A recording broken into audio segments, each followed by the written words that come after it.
1 year after my wife died from what doctors called a sudden stroke, I finally hired a plumber to fix a leak behind her old office wall. I was sitting in church when my phone vibrated. His voice was tense and urgent. "Sir, you need to come home right now," he said. "I just uncovered something hidden inside your wife's office, and don't tell anyone about this." When I returned home, I was shocked by what my wife had left behind, a secret so dark it would destroy my family forever. Thank you so much for being here and staying with me so far. Before we continue, let me know in the comments where you're watching from. I truly love seeing how far these stories travel. And just to be clear, this story includes some fictionalized details used to help explain the situation and its meaning. Any similarity to real individuals or settings is unintentional, but the message I'm sharing is something I believe can genuinely help you. The phone rang on a Tuesday afternoon, 6 months to the day after I buried my wife. I was sitting in the living room.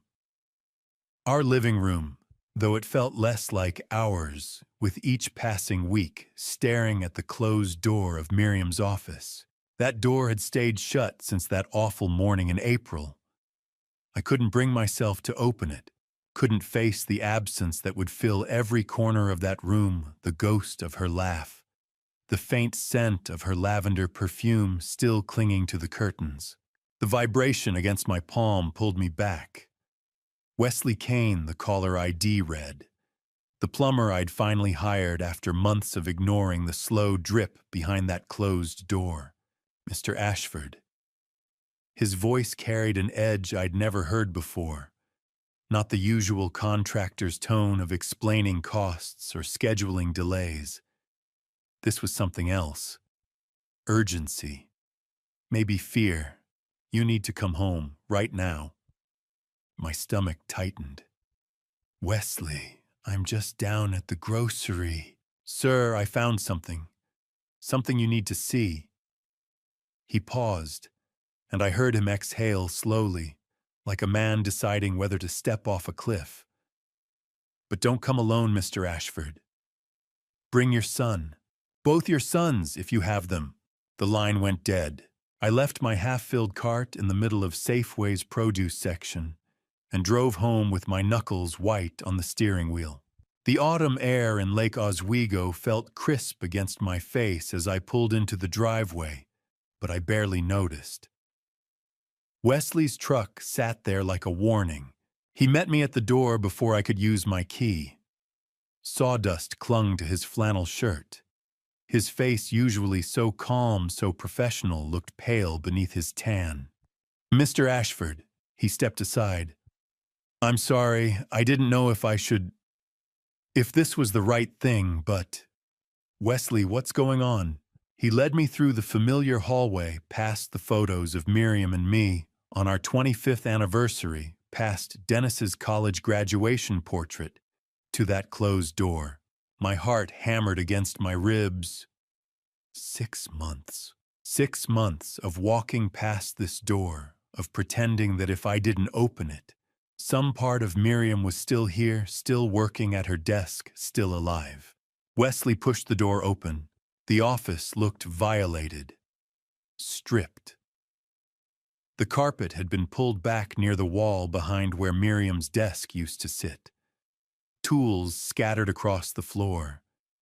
And the wall, Jesus, the wall, was gone. Not just opened, completely removed, exposing wooden studs and darkness beyond. "As the pipe leak was behind here," Wesley explained, his voice tight. "I had to open the wall to get to it. But Mr. Ashford—" He pointed his flashlight into the gap. "There's something you need to see." I stepped closer. The flashlight beam cut through the shadows, illuminating what shouldn't have been there, a space. Hidden, deliberate, maybe 5 feet by 6 feet carved out between the walls of Miriam's office and the bathroom beyond. The drywall on the hidden side had never been painted, never been finished. This wasn't some old architectural quirk from when the house was built in the 80s. Someone had built this. Recently, secretly. And in the back corner of that hidden space embedded in the wall, like a secret heart, sat a small safe. I didn't open it, Wesley said quickly. Didn't touch anything after I saw it. But Mr. Ashford, your wife. He trailed off, clearly unsure how to finish that sentence. My wife had hidden this. Miriam, who'd shared everything with me for 42 years, had built a secret room in our house and never said a word. The safe had a digital lock. 4 digits. My hands shook as I punched in our anniversary 0615, June 15th, 1982. The day we'd promised to share everything, to have no secrets. The lock clicked open. Inside, 3 things waited in the darkness. A USB drive, a leather-bound journal I recognized as Miriam's, the one she'd always kept in her desk drawer, and a stack of manila folders, each tab marked with a name in her precise, careful handwriting. I pulled out the folders one by one, my mind refusing to process what I was seeing. Dennis, my son, Celeste, my daughter-in-law, Dr. Malcolm Crane, our family doctor, Elliot Sutherland, my business partner of 30 years, my best friend, Mr. Ashford. Wesley's voice seemed to come from very far away. I think someone's been in here before. Before me, I mean. Look at the dust. He was right. In the beam of his flashlight, I could see it now, disturbed patterns in the thin layer of dust coating the hidden room's floor. Faint impressions. Footprints carefully obscured, but there. Someone had known about this room. Someone had been searching. Wesley shifted his weight, uncomfortable. That's why I said about calling the police. And your son. This feels wrong, Mr. Ashford. Like something bad wrong. My phone buzzed in my pocket. I pulled it out with numb fingers. Dennis. Calling. I stared at his name on the screen, my boy, my only child, and didn't answer. Couldn't answer. Not until I understood what the hell my dead wife had been hiding from me. Wesley cleared his throat. I should go. Give you some privacy, but Mr. Ashford. He met my eyes and I saw genuine concern there. Be careful. Whatever this is, your wife went to a lot of trouble to keep it hidden. I nodded, unable to form words. Wesley let himself out, leaving me alone in the gutted office with my dead wife's secrets. I picked up the journal. The leather was soft, worn from Miriam's hands, holding it, writing in it, trusting it with whatever she couldn't trust me with. The thought cut deeper than any knife. The first page was dated March 2023, over a year before she died. I took a breath that felt like swallowing glass and began to read. Jot Leonard, her handwriting said. Steady, clear, so achingly familiar. If you're reading this, I'm already gone. And it wasn't an accident. The journal fell from my hands. Outside, the afternoon sun continued to shine, oblivious. Somewhere in the neighborhood, someone was mowing their lawn. Normal sounds. Normal day.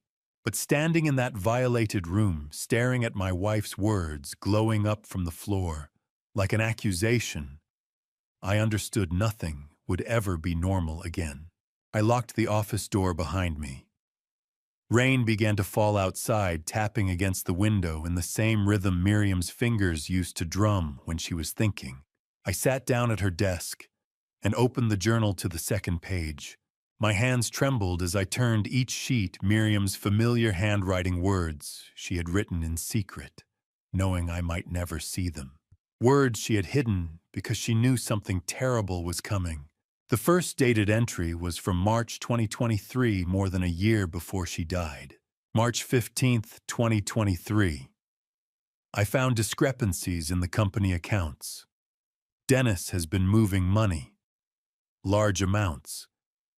I need to investigate quietly. My breath caught. Dennis, our son. Miriam had suspected him over a year ago. I flipped forward, my pulse hammering. August 3rd, 2023. I've been looking into Dennis's wife, Celeste. She isn't who she claims to be. Previous marriages, previous deaths. I'm frightened, but I need more proof. The rain grew heavier, drumming harder against the glass. I could barely hear it over the roar in my ears. January 9th, 2024. I've been feeling ill. Nausea, hair loss, confusion. My vitamins taste different. Dr. Crane prescribed them. Elliot introduced Dr. Crane to our family 10 years ago. Could there be a connection? Dr. Crane, Elliot Sutherland. Names I had trusted. Names Miriam had questioned. I turned the page and the handwriting changed, shakier now, less controlled. February 18th, 2024. I confronted Celeste yesterday. She smiled at me and said, "You should be more careful, Miriam." I need to tell Leonard, but I need proof first. My wife had faced down a killer. Alone. The final entries were from late March 2024, just weeks before Miriam died. The handwriting was barely legible, scrawled in jagged lines across the page. March 28th, 2024. Worse today, can't think clearly. Saw lawyer, safety deposit box. Forgive me, Leonard. That was the last entry in ink. But clipped to the final page was a small note in Miriam's hand, written in pencil, the letters large and unsteady. USB drive. Listen. April 10th. April 10th, 2024. 2 days before she died. I pulled the USB drive from the safe and plugged it into Miriam's old laptop still sitting on the corner of her desk.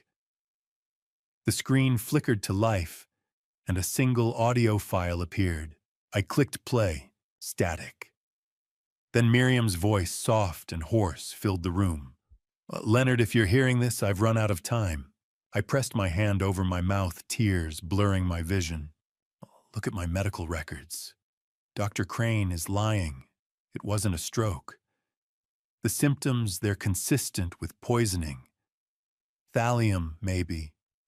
I don't know. But I know it wasn't natural." Her voice wavered, and I heard her take a shaky breath. "And Elliot. Elliot never forgave me for choosing you. I thought he had moved on, but I was wrong. He introduced Crane to us. He loaned Dennis money when Dennis was desperate. He's been there, Leonard, in the background, waiting, watching." A long pause. Rain battered the window. "I've left evidence with my lawyer, Lillian Prescott. She has instructions. If anything happens to me, she'll open a sealed file in April 2025. But I don't know if I'll make it that long." Her voice broke. "I'm so sorry I didn't tell you sooner. I wanted to be sure. I wanted to protect you. But now I'm afraid I've waited too long." Another pause. I could hear her crying softly. "Please, Leonard, protect yourself. Don't trust Dennis. Don't trust Celeste. And don't trust Elliot. I love you. I will always love you." The recording ended. I sat in the dark, the rain pounding, Miriam's voice still echoing in my head. She had known. She had known she was being poisoned. She had known who was doing it. And she had tried to save me. I looked down at the journal, at the folders spread across the desk. Dennis, Celeste, Dr. Crane, Elliot. All of them connected. All of them circling like vultures. And Miriam had stood between them and me. I pressed my hands to my face, grief crashing over me in waves. I had thought I was mourning a wife who had died of natural causes. But now I knew the truth. Miriam had been murdered, and the people who killed her were still out there, still close, still dangerous. I wiped my eyes and reached for my phone. I needed to call someone, the police, a lawyer, someone who could help me make sense of this nightmare. But before I could dial, headlights swept across the window. I froze. A car was pulling into my driveway. I glanced at the clock on Miriam's desk, 8:47 p.m. Dennis and Celeste's weekly check-in visit. They were early. I looked at the journal, the USB drive. The folders scattered across the desk. If they saw any of this, if they knew I had found Miriam's evidence. I heard the car doors slam outside, footsteps on the front porch. I had 30 seconds, maybe less. My hands shook as I shoved the journal and the USB drive back into the safe. I slammed it shut, spun the lock, and pushed the panel back into place over the hidden compartment. The folders, I swept them into Miriam's desk drawer and shut it. The doorbell rang. I stood, my heart pounding, and forced myself to take a breath. I couldn't let them see my fear. I couldn't let them know I knew. I walked to the front door, flipped on the porch light, and opened it. Dennis stood there smiling, rain dripping from his jacket. Celeste stood beside him, her eyes sharp and watchful. "Hey, Dad," Dennis said. "Hope we're not too early." I smiled back, every muscle in my body screaming to run. "Not at all," I said. "Come in." Celeste's eyes softened in a way that might have fooled me yesterday. "We all miss her," she said gently. I nodded, swallowing the rage that threatened to choke me. This woman, this killer, standing in my home, pretending to mourn my wife. "Can I get you anything?" I asked. "Coffee, Selmkux." "That'd be great," Dennis said, following me into the kitchen. I moved through the motions, grinding beans, filling the pot, setting out mugs, while every nerve in my body screamed at me to run. But I couldn't. Not yet. Not until I knew what they wanted. "So," Dennis said, leaning against the counter. "The plumber, everything okay with Mom's office?" I kept my face neutral. "Just old pipes. You know how it is with these old houses. Truerevenge. He had to open up the wall, right?" Dennis pressed. "Did he find anything, old papers? Maybe Mom kept a lot of stuff in there." I met his eyes. My son. The boy I had taught to ride a bike, to throw a baseball, to shake hands like a man. The boy who had helped murder his own mother. "Nothing important," I said. "Just dust and spiders." Dennis relaxed just slightly, but I saw it. I poured the coffee and carried the mugs back to the living room. Celeste had made herself comfortable on the couch. Her legs crossed, her expression pleasant and watchful. "Leonard," she said as I handed her a mug, "have you thought any more about updating your will? I know it's difficult to think about, but Dennis is worried. After Miriam, well, these things should be in order." I forced a smile. "I appreciate the concern, but I'm not planning on going anywhere anytime soon." "Of course not," Celeste said smoothly. "But you never know. Accidents happen." The way she said it, so casual, so matter-of-fact, sent ice down my spine. Dennis jumped in. "My friend Conrad Mercer, remember him, Dad? He's a lawyer now. Really good with estate planning. He could help you get everything sorted out." Conrad Mercer, the name from Miriam's journal. "I'll think about it," I said. We talked for another 20 minutes, small talk, surface-level pleasantries that felt like walking through a minefield. Every word, every gesture I analyzed through this new lens of suspicion. Dennis kept steering the conversation back to finances, to the company, to my plans for the future. Celeste watched me, not obviously, but I felt her eyes tracking every movement, every flicker of emotion. When I excused myself to use the bathroom, I heard them whispering in the kitchen. I stopped in the hallway just out of sight and listened. "Do you think he found it?" Celeste's voice low and sharp. If he did, we need to move faster. Dennis sounded stressed. Your window's closing. Then maybe it's time to... I flushed the toilet loudly and walked back into the kitchen. They both looked up, smiling. Everything okay, Dad? Dennis asked. Fine, I said. Just getting old. Celeste laughed, a light, pleasant sound that made my stomach turn. They stayed another half hour. Dennis reminded me again about Conrad Mercer. Celeste touched my arm as she said goodbye, her fingers cool and deliberate. Take care of yourself, Leonard, she said. We worry about you. I stood at the door and watched their car pull away, the taillights disappearing down the street. My own son had done this. I closed the door and locked it. Then I locked the deadbolt. Then I slid the chain into place.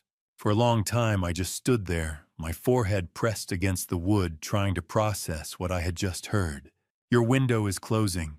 Maybe it's time to... Time to what? Finish me off the way they had finished Miriam. I pushed away from the door and walked back into the living room. My hands were shaking again. I poured myself another whiskey and drank it in one swallow. Miriam had known. She had known, and she had tried to warn me, and I hadn't listened. I had been too blind, too trusting to see what was right in front of me. But now I saw, and I had to do something. I pulled out my phone, ready to call the police, but then I stopped. What would I tell them? That my son and daughter-in-law had whispered something suspicious in my kitchen. That I had found my dead wife's journal. They would think I was a grief-stricken old man losing his mind. Number one, I needed more. I needed proof. I set the phone down and started moving through the house, checking windows, doors, locks. Miriam used to joke that I watched too many crime shows, but she had been careful too. Cautious. She had taught me to be observant. That's when I saw it. In the living room, next to the couch, where Celeste had been sitting, there was a small decorative lamp, a gift from Dennis and Celeste last Christmas. I picked it up and turned it over, and there it was, a tiny camera no bigger than a button nestled inside the base. The lens still warm to the touch. They had been watching me. How long? Days, weeks. I set the lamp down carefully, my heart pounding. They knew, or they suspected. That's why they had come tonight. To see if I had found anything. To gauge my reaction. And now they were watching. Waiting. Planning. I looked around the room at the shadows, at the corners, at every object Dennis and Celeste had touched over the past 6 months. How many more cameras were there? How long had they been spying on me in my own home? I walked to the window and looked out at the dark street. Somewhere out there, my son and his wife were watching a live feed, waiting to see what I would do next. I turned off the lamp, let them watch the dark. I didn't sleep that night. At 7 in the morning, with the hidden camera wrapped in cloth on my passenger seat, I made the call I should have made months ago. By 8, I was climbing 3 flights of stairs in an old brick building in downtown Portland. No elevator. Just narrow steps that creaked under my weight and smelled faintly of coffee and old paper.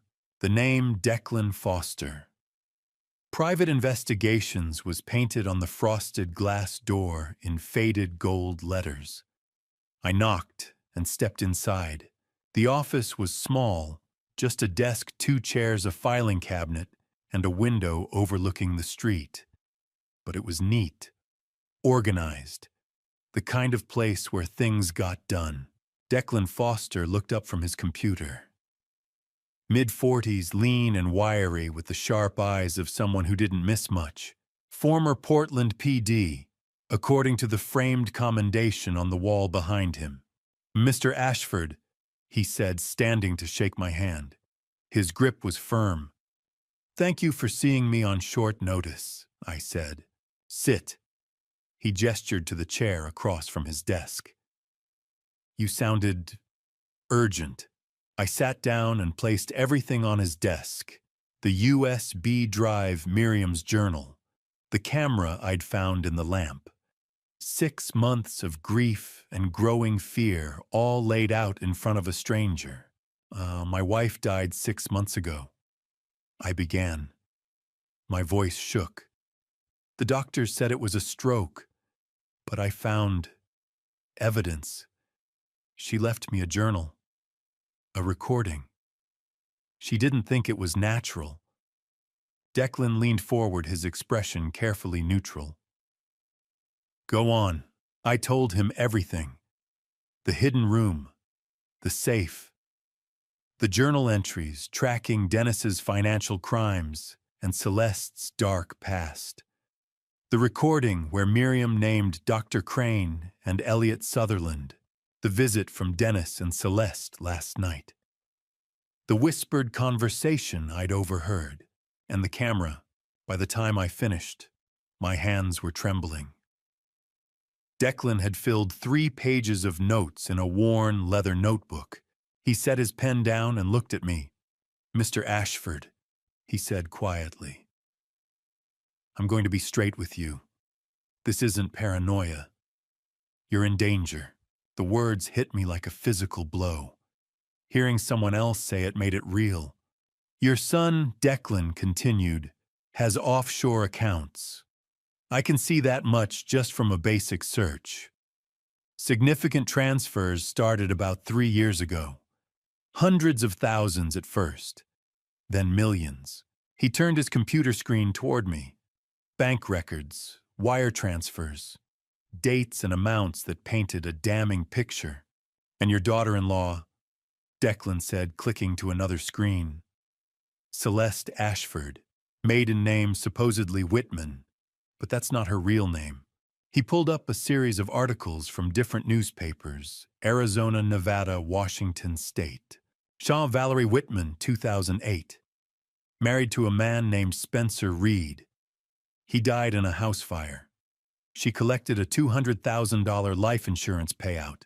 He clicked to the next article. See Vivian Blackwood, 2010. Married to Nolan Bennett. He died in a boating accident. Another insurance payout. This time, $500,000. My stomach turned. She's been doing this for years, Declan said. Different names, different men. Always a tragic accident. Always a payout. And Dennis. I asked, my voice hoarse. Does he know? Declan met my eyes. Your son is either being manipulated or he's complicit. Either way, your wife discovered something that got her killed. And now they know you're looking. The room felt too small, too close. I couldn't breathe. And the poisoning I managed. The thallium Miriam mentioned. Is that possible? It's a classic method, Declan said grimly. Slow acting. Mimics natural illness, hair loss, confusion, nausea. If the doctor isn't looking for it, it's almost impossible to detect, especially if the doctor is in on it. Dr. Crane, Elliot, Dennis, Celeste. A conspiracy that had wrapped around Miriam like a noose. Declan stood and walked to the window. There's more. He pulled up another file on his computer, traffic camera footage from the street near my house. A dark sedan parked at different times over the past 2 weeks. Always within view of my driveway. Always watching. Someone's been surveilling you, Declan said. Professionally. This isn't just your son checking in. This is organized. I stared at the screen, my pulse roaring in my ears. What do? I whispered. Declan turned to face me. First, we secure your safety. No more living alone in that house without protection. Second, we gather evidence. Your wife's journal is good, but it's not enough for a criminal case. We need more financial records, witness statements, forensic proof. And third, he leaned against his desk, arms crossed. Your wife mentioned a lawyer in her journal. If she left evidence with someone, we need to find that person. Fast. Because whoever's behind this, They're looking for that evidence too. It took me a full day to find her. Miriam's college roommate. A woman I hadn't spoken to in years. Lillian Prescott, attorney at law with an office overlooking the Willamette River. When I stepped into her office that Thursday afternoon and saw the framed photograph on her desk, Miriam and Lillian laughing at a class reunion 10 years ago, I realized how much of my wife's inner world I had never known. Lillian stood to greet me. She was in her early 50s, sharp-eyed and composed, dressed in a charcoal blazer that spoke of quiet authority. But when she took my hand, her grip was warm. "Ah, Leonard," she said gently. "I've been waiting for this call. I just hoped it wouldn't come this soon." I sank into the chair across from her desk, exhausted. "You knew." "I knew Miriam was afraid," Lillian said, sitting down. "I didn't know how bad it was until it was too late." She gestured to the photograph. "Miriam and I reconnected about 5 years ago. We became close again. She trusted me." "She never mentioned you," I said quietly. "She wanted to protect you," Lillian replied.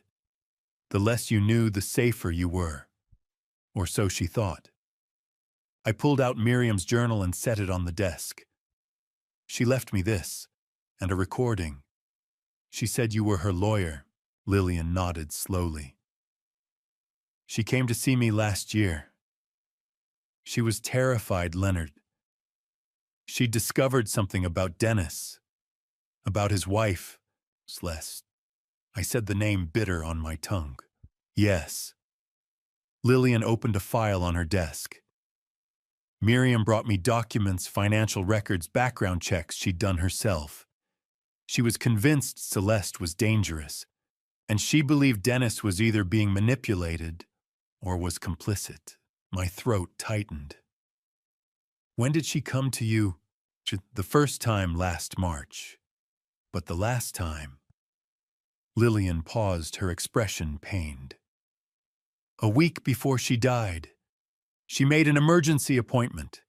She wanted to change her will immediately, remove Dennis entirely." The words hit me like a punch. She was going to disinherit him.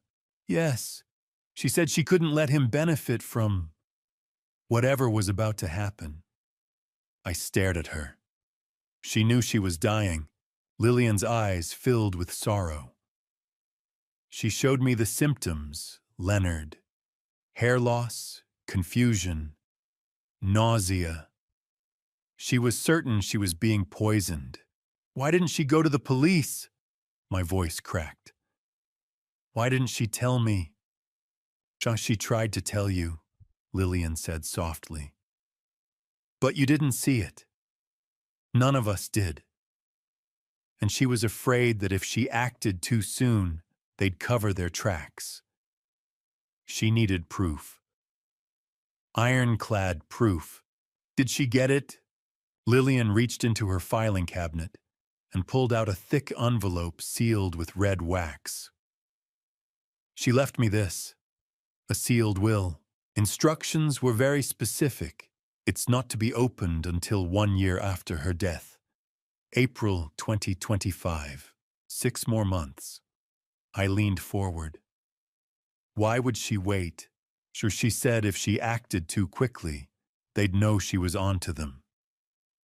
She needed time to gather everything: bank records, medical evidence, testimony. She wanted to make sure that when the truth came out, it would be undeniable. I looked at the envelope. Inside it, Miriam's final weapon. Evidence that could bring down Dennis, Celeste, Dr. Crane, Elliot, all of them. But 6 months felt like an eternity. "There's more," Lillian said, her voice turning grim. She slid a stack of legal documents across the desk. I scanned the top page. My name. A petition filed with the county court. Petition for determination of incapacity and appointment of guardian. "What is this?" I whispered. 3 days ago, Lillian said, Conrad Mercer filed a motion with the court. He's trying to have you declared legally incompetent. My hands shook as I flipped through the pages. Medical assessments. Statements from Dr. Malcolm Crane claiming I was suffering from dementia. Testimony from Dennis describing my erratic behavior since Miriam's death. And at the bottom, a signature. My signature, but I had never signed this document. Well, they forged it.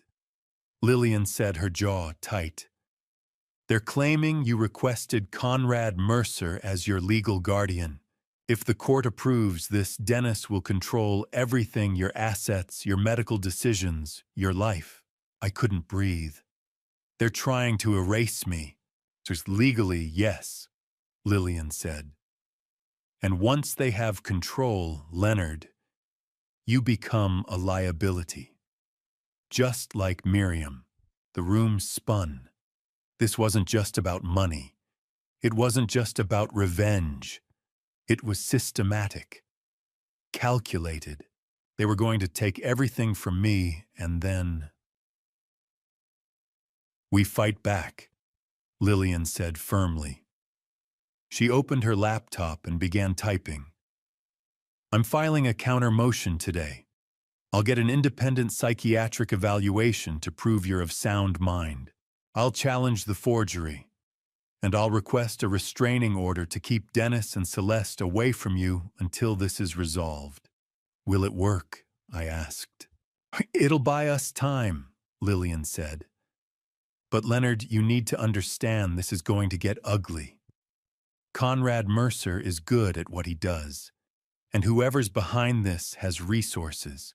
Elliot Sutherland, if Miriam was right about him, has connections. Money. Influence. I don't care, I said, my voice hard. They killed my wife. They're trying to kill me. I'm not going to let them win. Lillian's expression softened. Miriam said you'd say that. She reached across the desk and squeezed my hand. She loved you, Leonard. Everything she did, the journal, the will, the evidence, she did it to protect you. Now it's our job to finish what she started. I nodded, tears blurring my vision. What do we do next? Lillian pulled up a calendar. The competency hearing is scheduled for next week. I'll represent you. But in the meantime, you need to stay safe. Do you have somewhere secure to go? I'm working with a private investigator, I said. Declan Foster. Lillian's eyes lit with recognition. Former Portland PD. Good man. Stay close to him, and don't go anywhere alone. If they're moving this fast, it means they're desperate. She handed me a business card with her direct number. Call me if anything happens. Day or night. I stood to leave, but Lillian's voice stopped me. Leonard, I turned back. They're not just after your money, she said quietly. They're trying to erase you legally before they finish what they started with Miriam. And if that sealed will get opened early, if they find out what Miriam left behind, they'll destroy it. We have to protect you. Starting now. I walked out of her office and into the gray Portland afternoon, the weight of Lillian's words pressing down on me. They were trying to take everything. My wife, my son, my freedom, my life. But Miriam had left me a weapon, and I wasn't going to let her down. The attack came at 6:47 Monday morning through my bank account instead of a weapon. I was making coffee when my phone buzzed an alert from the bank. Transaction $50,000 transferred to offshore account. Authorized by Leonard Ashford, except I hadn't authorized anything. My hand froze on the coffee pot. I set it down and opened the banking app with shaking fingers. The transaction was there. $50,000 moved to an account in the Cayman Islands. The timestamp read 6:32 a.m. 15 minutes ago. I called the bank immediately. Mr. Ashford, the representative said after I explained. Our records show the transaction was authorized with your signature and security password. I didn't authorize it, I said, my voice tight. I want to see the authorization form. There was a pause. I'll send it to your email. The document arrived 60 seconds later. I opened it, my heart pounding. There it was, my signature at the bottom of a wire transfer request. But it wasn't my signature. It was close. Damn close. But the A in Ashford was slightly off the curve, too sharp, the loop too narrow. I'd been signing my name for 65 years. I knew the difference. This is forged, I told the representative. I'm sorry, Mr. Ashford, but without proof of fraud, we can't reverse the transaction. You'll need to file a formal dispute and provide documentation. How long will that take? 4 to 6 weeks.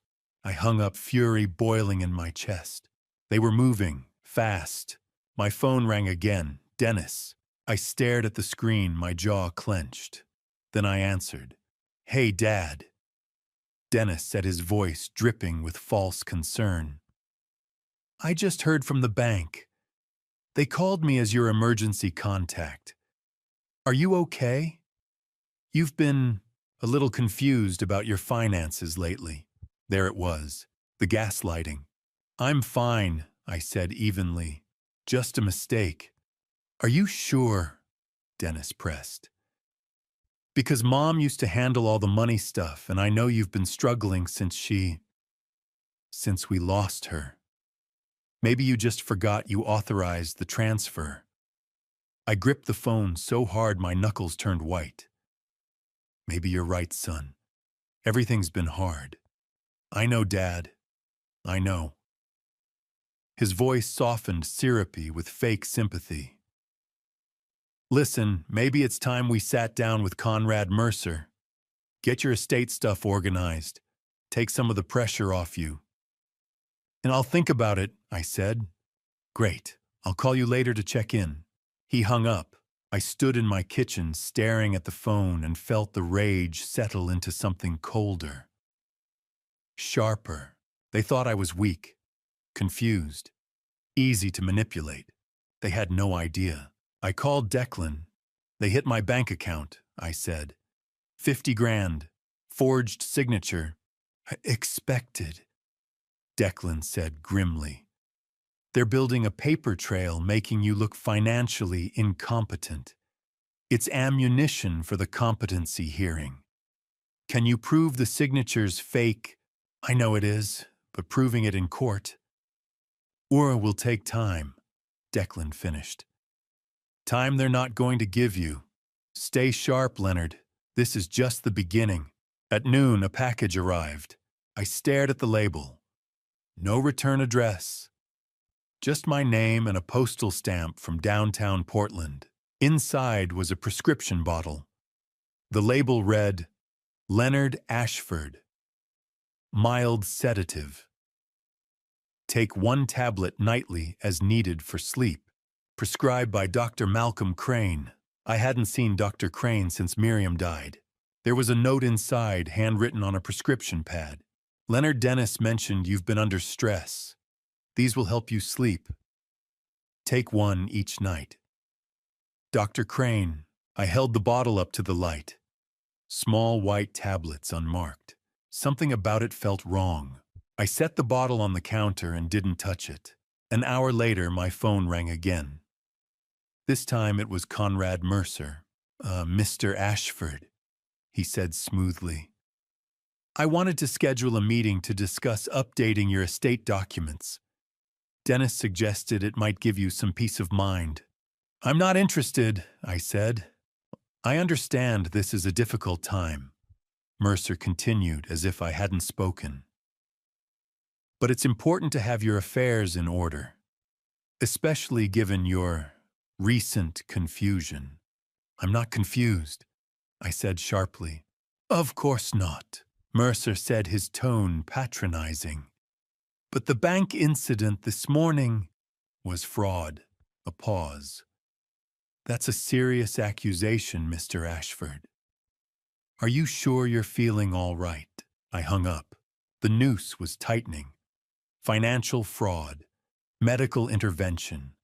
legal pressure. They were coming at me from every angle. By evening, I was exhausted.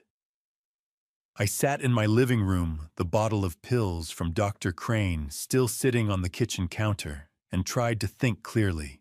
That's when Declan called. "Leonard, I've got something," he said, his voice urgent. I had a contact at a lab analyze the vitamins Miriam was taking, the ones you kept from her medicine cabinet.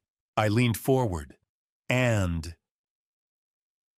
thallium," Declan said. "High concentrations. Crane was poisoning her slowly. The symptoms mimic a stroke, hair loss, confusion, nausea. By the time she collapsed, her system was so compromised that no one questioned it." My hands shook. "They killed her?" "Yes." "And Leonard?" Declan's voice turned hard. "Don't take those pills Crane sent you. I'd bet my license they're laced with something to make you confused, forgetful. They're building a case that you're mentally unstable. And once they get legal control," he didn't need to finish the sentence. I knew what came next. Declan called me at midnight. I was already awake, staring at the ceiling, my mind churning through everything that had happened. So when my phone lit up the dark bedroom, I answered before the first ring finished. "I found her," Declan said without preamble. "Or rather, I found all three of her." His voice had that cold, professional edge cops use when the news is very bad. I sat up, heart pounding. "What do you mean, three?" "Celeste Ashford isn't her real name," Declan said. "And she's done this before, twice." I turned on the bedside lamp and reached for the notebook I'd been keeping, dates, names, everything Declan had uncovered. My hands shook as I wrote. "I lifted prints from the wine glass she used at your house," Declan continued. "Ran them through a contact at the bureau. It took some digging, but I got a hit. Multiple hits, actually." He paused, and I heard papers rustling. Identity 1, Valerie Whitman. Married to Spencer Reed, a tech consultant in Colorado, 2005 to 2008. Spencer died in a hiking accident at Rocky Mountain National Park. Fall from a cliff. The investigation was minimal, ruled accidental. Valerie collected an $800,000 life insurance payout and disappeared. My stomach turned. And the second, truerevenge. Identity 2. Vivian Blackwood. Married to Nolan Bennett, a real estate developer in California, 2008 to 2010. Nolan died in a boating accident on Lake Tahoe. Explosion. Faulty fuel line, according to the report. Vivian collected $1.5 million and vanished again. I couldn't speak, couldn't breathe. And then Declan said, his voice hardening, "She became Celeste. She showed up in Portland in 2014, spent 6 months researching your family before she accidentally met Dennis at a charity event in 2015. Researching us," I whispered. "I found digital footprints, Leonard. She accessed public records, your business filings, property holdings, tax information. She knew exactly how much your family was worth before she ever shook Dennis's hand." I felt sick. So this was always the plan. She targeted us, yes. And here's the part I can't figure out. Declan paused. When did Dennis realize what she was? Is he a victim who got in too deep, or was he complicit from the start? I didn't have an answer. I didn't know my own son anymore. "There's more," Declan said. "I'm sending you a photo. Look at it." My phone buzzed. I opened the image. It was a photograph from a charity gala, Dennis in a tuxedo, Celeste in a red dress, both smiling at the camera. The caption read, "Portland Children's Hospital fundraiser, March 2015. Their first meeting. "Look at the background," Declan said. I zoomed in. Behind Dennis and Celeste, partially obscured by other guests, stood a man in a dark suit, Elliot Sutherland. He was watching them. He was there. I breathed. At their first meeting. Exactly, Declan said. Which means this wasn't just Celeste's plan. Elliot was involved from the beginning. He introduced her to Dennis, or orchestrated the meeting. Either way, Leonard, this goes deeper than we thought. I stared at Elliot's face in the photograph. My old friend. The man who had stood beside me at my wedding. Who had been Dennis's godfather. He had been planning this for nearly a decade. Why? I asked, my voice cracking. Why would he do this? I don't know yet, Declan said. But I'm going to find out. I set the phone down, my hands trembling. Miriam knew. She figured this out. She did, Declan said quietly. And Leonard. There's something else. I found Miriam's private investigation files buried in her computer. Encrypted.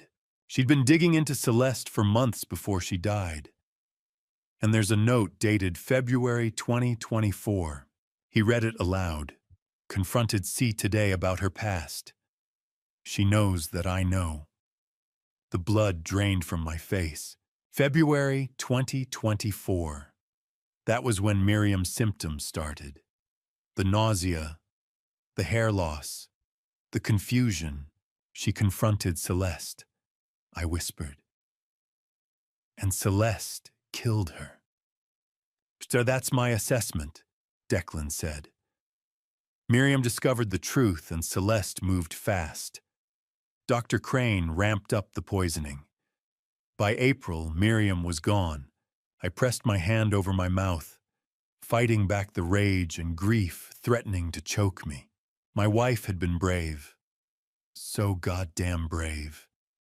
She had faced down a killer to protect me, to protect our family, and it had cost her everything. Leonard. Declan's voice broke through the fog. Are you still with me? Yeah, I managed. I'm here. Good. Because we need to move carefully now. Celeste is dangerous. She's got a body count, and she's not going to stop. She's been planning this for years, and she's got Elliot backing her. That means money, resources, connections. What do we do? I asked. We build the case, Declan said. I'm reaching out to investigators in Colorado and California, reopening questions about Spencer Reed and Nolan Bennett. If we can prove a pattern, we can bring this to the FBI. But it's going to take time. How much time? A few weeks, maybe more. I don't have weeks, I said, my voice shaking. They're trying to get me declared incompetent. The hearing is next week. If they win, they won't, Declan said firmly. Lillian's on it. And I'm going to testify about the forged signatures, the surveillance, all of it. We're going to stop them, Leonard. But you need to stay alive long enough for us to do it. I looked around my dark bedroom, the house I'd shared with Miriam for 40 years. The place where we'd raised Dennis, where we'd been happy. Now it felt like a battlefield. I'll be careful, I said. Good. And Leonard, one more thing. What? Miriam left those files for you. She wanted you to find them. She knew you'd figure it out. She trusted you to finish what she started. I closed my eyes, tears sliding down my face. I won't let her down, I whispered. I know you won't, Declan said. Get some sleep. I'll call you tomorrow. He hung up.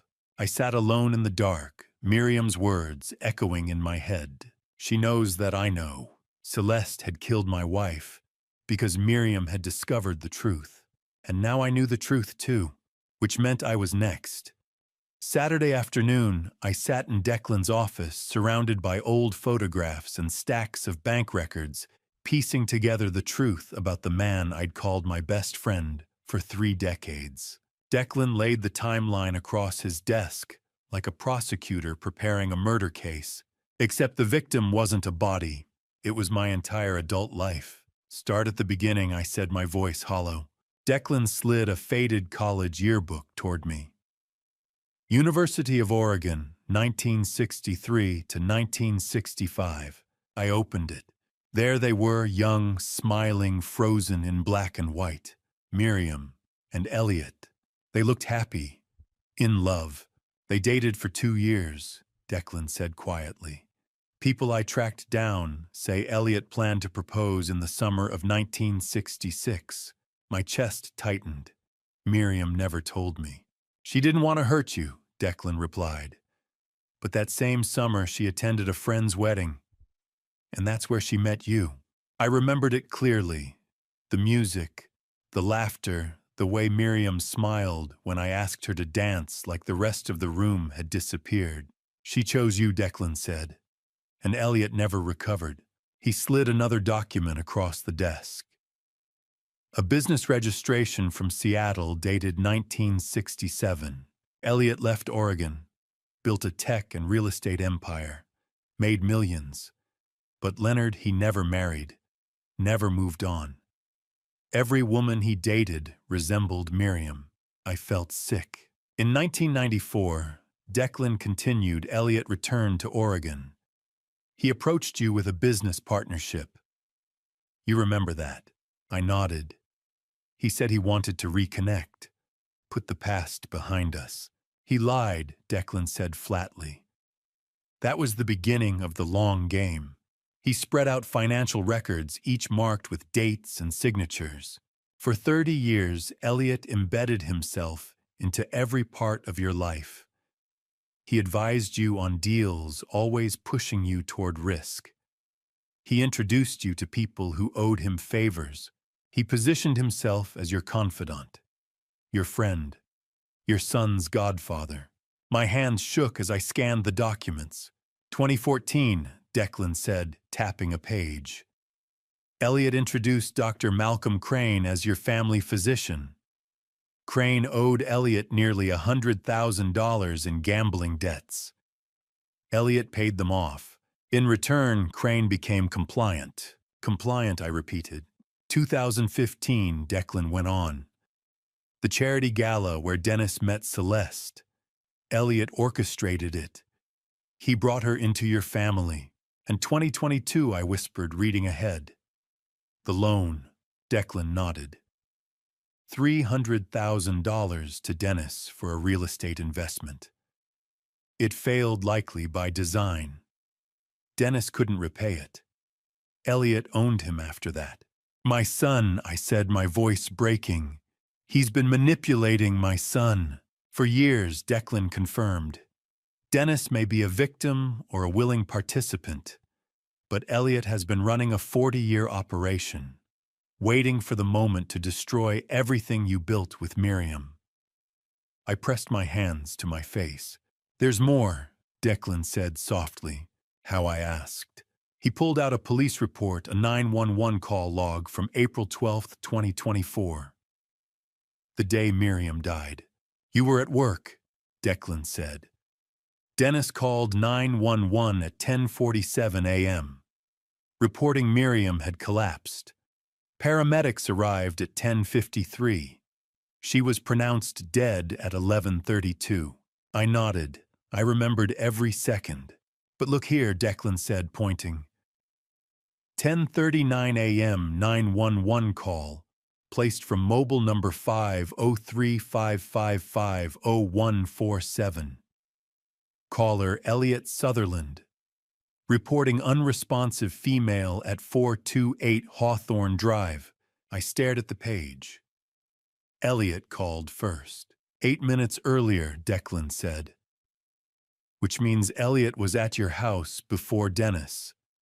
Before paramedics. The room tilted. He was there, I whispered. When she died. Declan leaned forward. Leonard, I believe Elliot administered the final dose. Then he called 911 to control the narrative, to ensure Crane was the attending physician, to make sure the death certificate read stroke. I couldn't breathe. I stood abruptly and walked to the window, staring at the gray Portland sky. Elliot, my best friend, the man who stood beside me at my wedding, who held my son when he was born, who sat with me in the hospital waiting room after Miriam died. No, he hadn't sat with me. He'd been there before me. Memory snapped into place, the hospital corridor, his hand heavy on my shoulder. Leonard, Miriam went peacefully, he'd said. Dr. Crane says she didn't suffer. The stroke was too severe. He controlled the story from the first moment, and I believed him. I turned back to Declan. He killed her. Then he comforted me at the funeral. He gave the eulogy. He talked about how much he loved our family. Declan's jaw tightened. He's a sociopath. This was never about money. You took the woman he loved. So he spent 40 years dismantling your life, your business, your son, your wife. And now you. My legs gave out. I sank into the chair. What do we do? I whispered. We prove it, Declan said. Investigators are digging into the calls Crane's finances, the paper trail. But Elliot is patient. We must be smarter. I looked at the timeline. 40 years of manipulation. He'll come for me next, I said. Yes, Declan replied. But this time we'll be ready. I picked up the old photograph of Miriam and Elliot. She had chosen me, and he had never forgiven her for it. Thursday morning arrived with deceptive brightness. Clear blue skies, golden autumn leaves, the kind of day that makes you believe nothing bad could possibly happen. I was wrong. I was driving to meet Lillian at her office downtown to discuss the competency hearing scheduled for next week. The route took me east along I-84 through the Columbia River Gorge, one of the most beautiful drives in Oregon, with sweeping views of the river below and cliffs rising on either side. Traffic was light. I had the windows cracked, letting in the cool autumn air, and I was thinking about Miriam's sealed will. 6 more months until it could be opened. 6 months of walking this tightrope between investigation and survival. That's when it happened. I approached a downhill curve near mile marker 47. The speed limit dropped to 55, and I pressed the brake pedal to slow down. Nothing. My heart lurched. I pressed again harder this time. The pedal sank to the floor with no resistance, no friction, nothing. I was still accelerating. 45 miles per hour, 50, 55. The curve was coming up fast, and beyond the guardrail, the ground dropped away into a 60-meter ravine. No. I pumped the brakes again, still nothing. A semi-truck appeared ahead in my lane brake lights, flashing red. I jerked the wheel, swerving into the next lane. A horn blared as I barely missed clipping a sedan. 60 miles per hour now, the engine screaming as the downhill slope pulled me faster. The curve ahead was sharp, almost 90 degrees. If I hit it at this speed, I didn't let myself finish the thought. Options. I needed options. The emergency brake. I yanked the handle hard. The rear wheels locked, and the car shuddered violently, fishtailing across the lane. The smell of burning rubber filled the air, but I was still going too fast. The curve was right there, guardrail, cliff, river far below. One chance. I aimed for the guardrail at an angle, praying the metal would slow me down instead of launching me over the edge. The impact was catastrophic. Metal shrieked. Glass shattered. The airbag exploded into my face, slamming my head back against the seat. The car ground along the guardrail, sparks flying the world, spinning in a chaos of sound and pain. And then silence. I sat there gasping, the airbag deflating in my lap. My hands were still gripping the wheel knuckles, white. I was alive. Slowly, I turned my head. The guardrail was crumpled, bent inward from the impact. Beyond it, the cliff dropped away into nothing. I was 6 meters from the edge. 6 meters. My hands started shaking. then my arms, then my whole body. I fumbled for my seatbelt, unclipped it, and shoved the door open. My legs barely held me as I stumbled out onto the shoulder. A highway patrol car pulled up within minutes, lights flashing. The officer Anderson, according to his name tag, climbed out and jogged over. "Sir, are you injured?" I don't think so," I managed. "What happened?" My brakes failed," I said, my voice shaking. "I couldn't stop." Officer Anderson walked to the front of my car, inspecting the damage. "Old car, old brakes. Happens sometimes, especially on a downhill grade." "No," I said louder than I intended. "It wasn't like that. It just stopped working. Completely." Anderson gave me the look cops give people in shock. "We'll have the vehicle towed and inspected.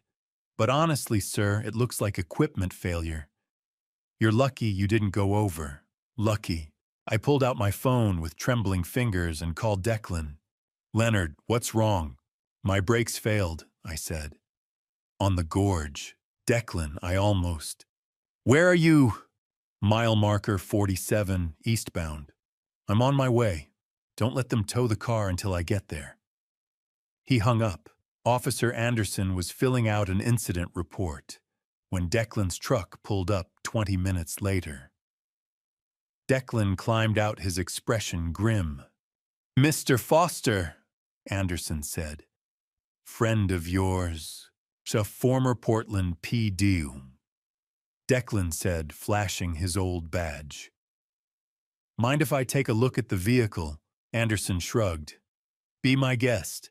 Declan crouched beside my car and peered underneath. I watched his face darken. He stood and gestured for me to come closer. Then he pointed.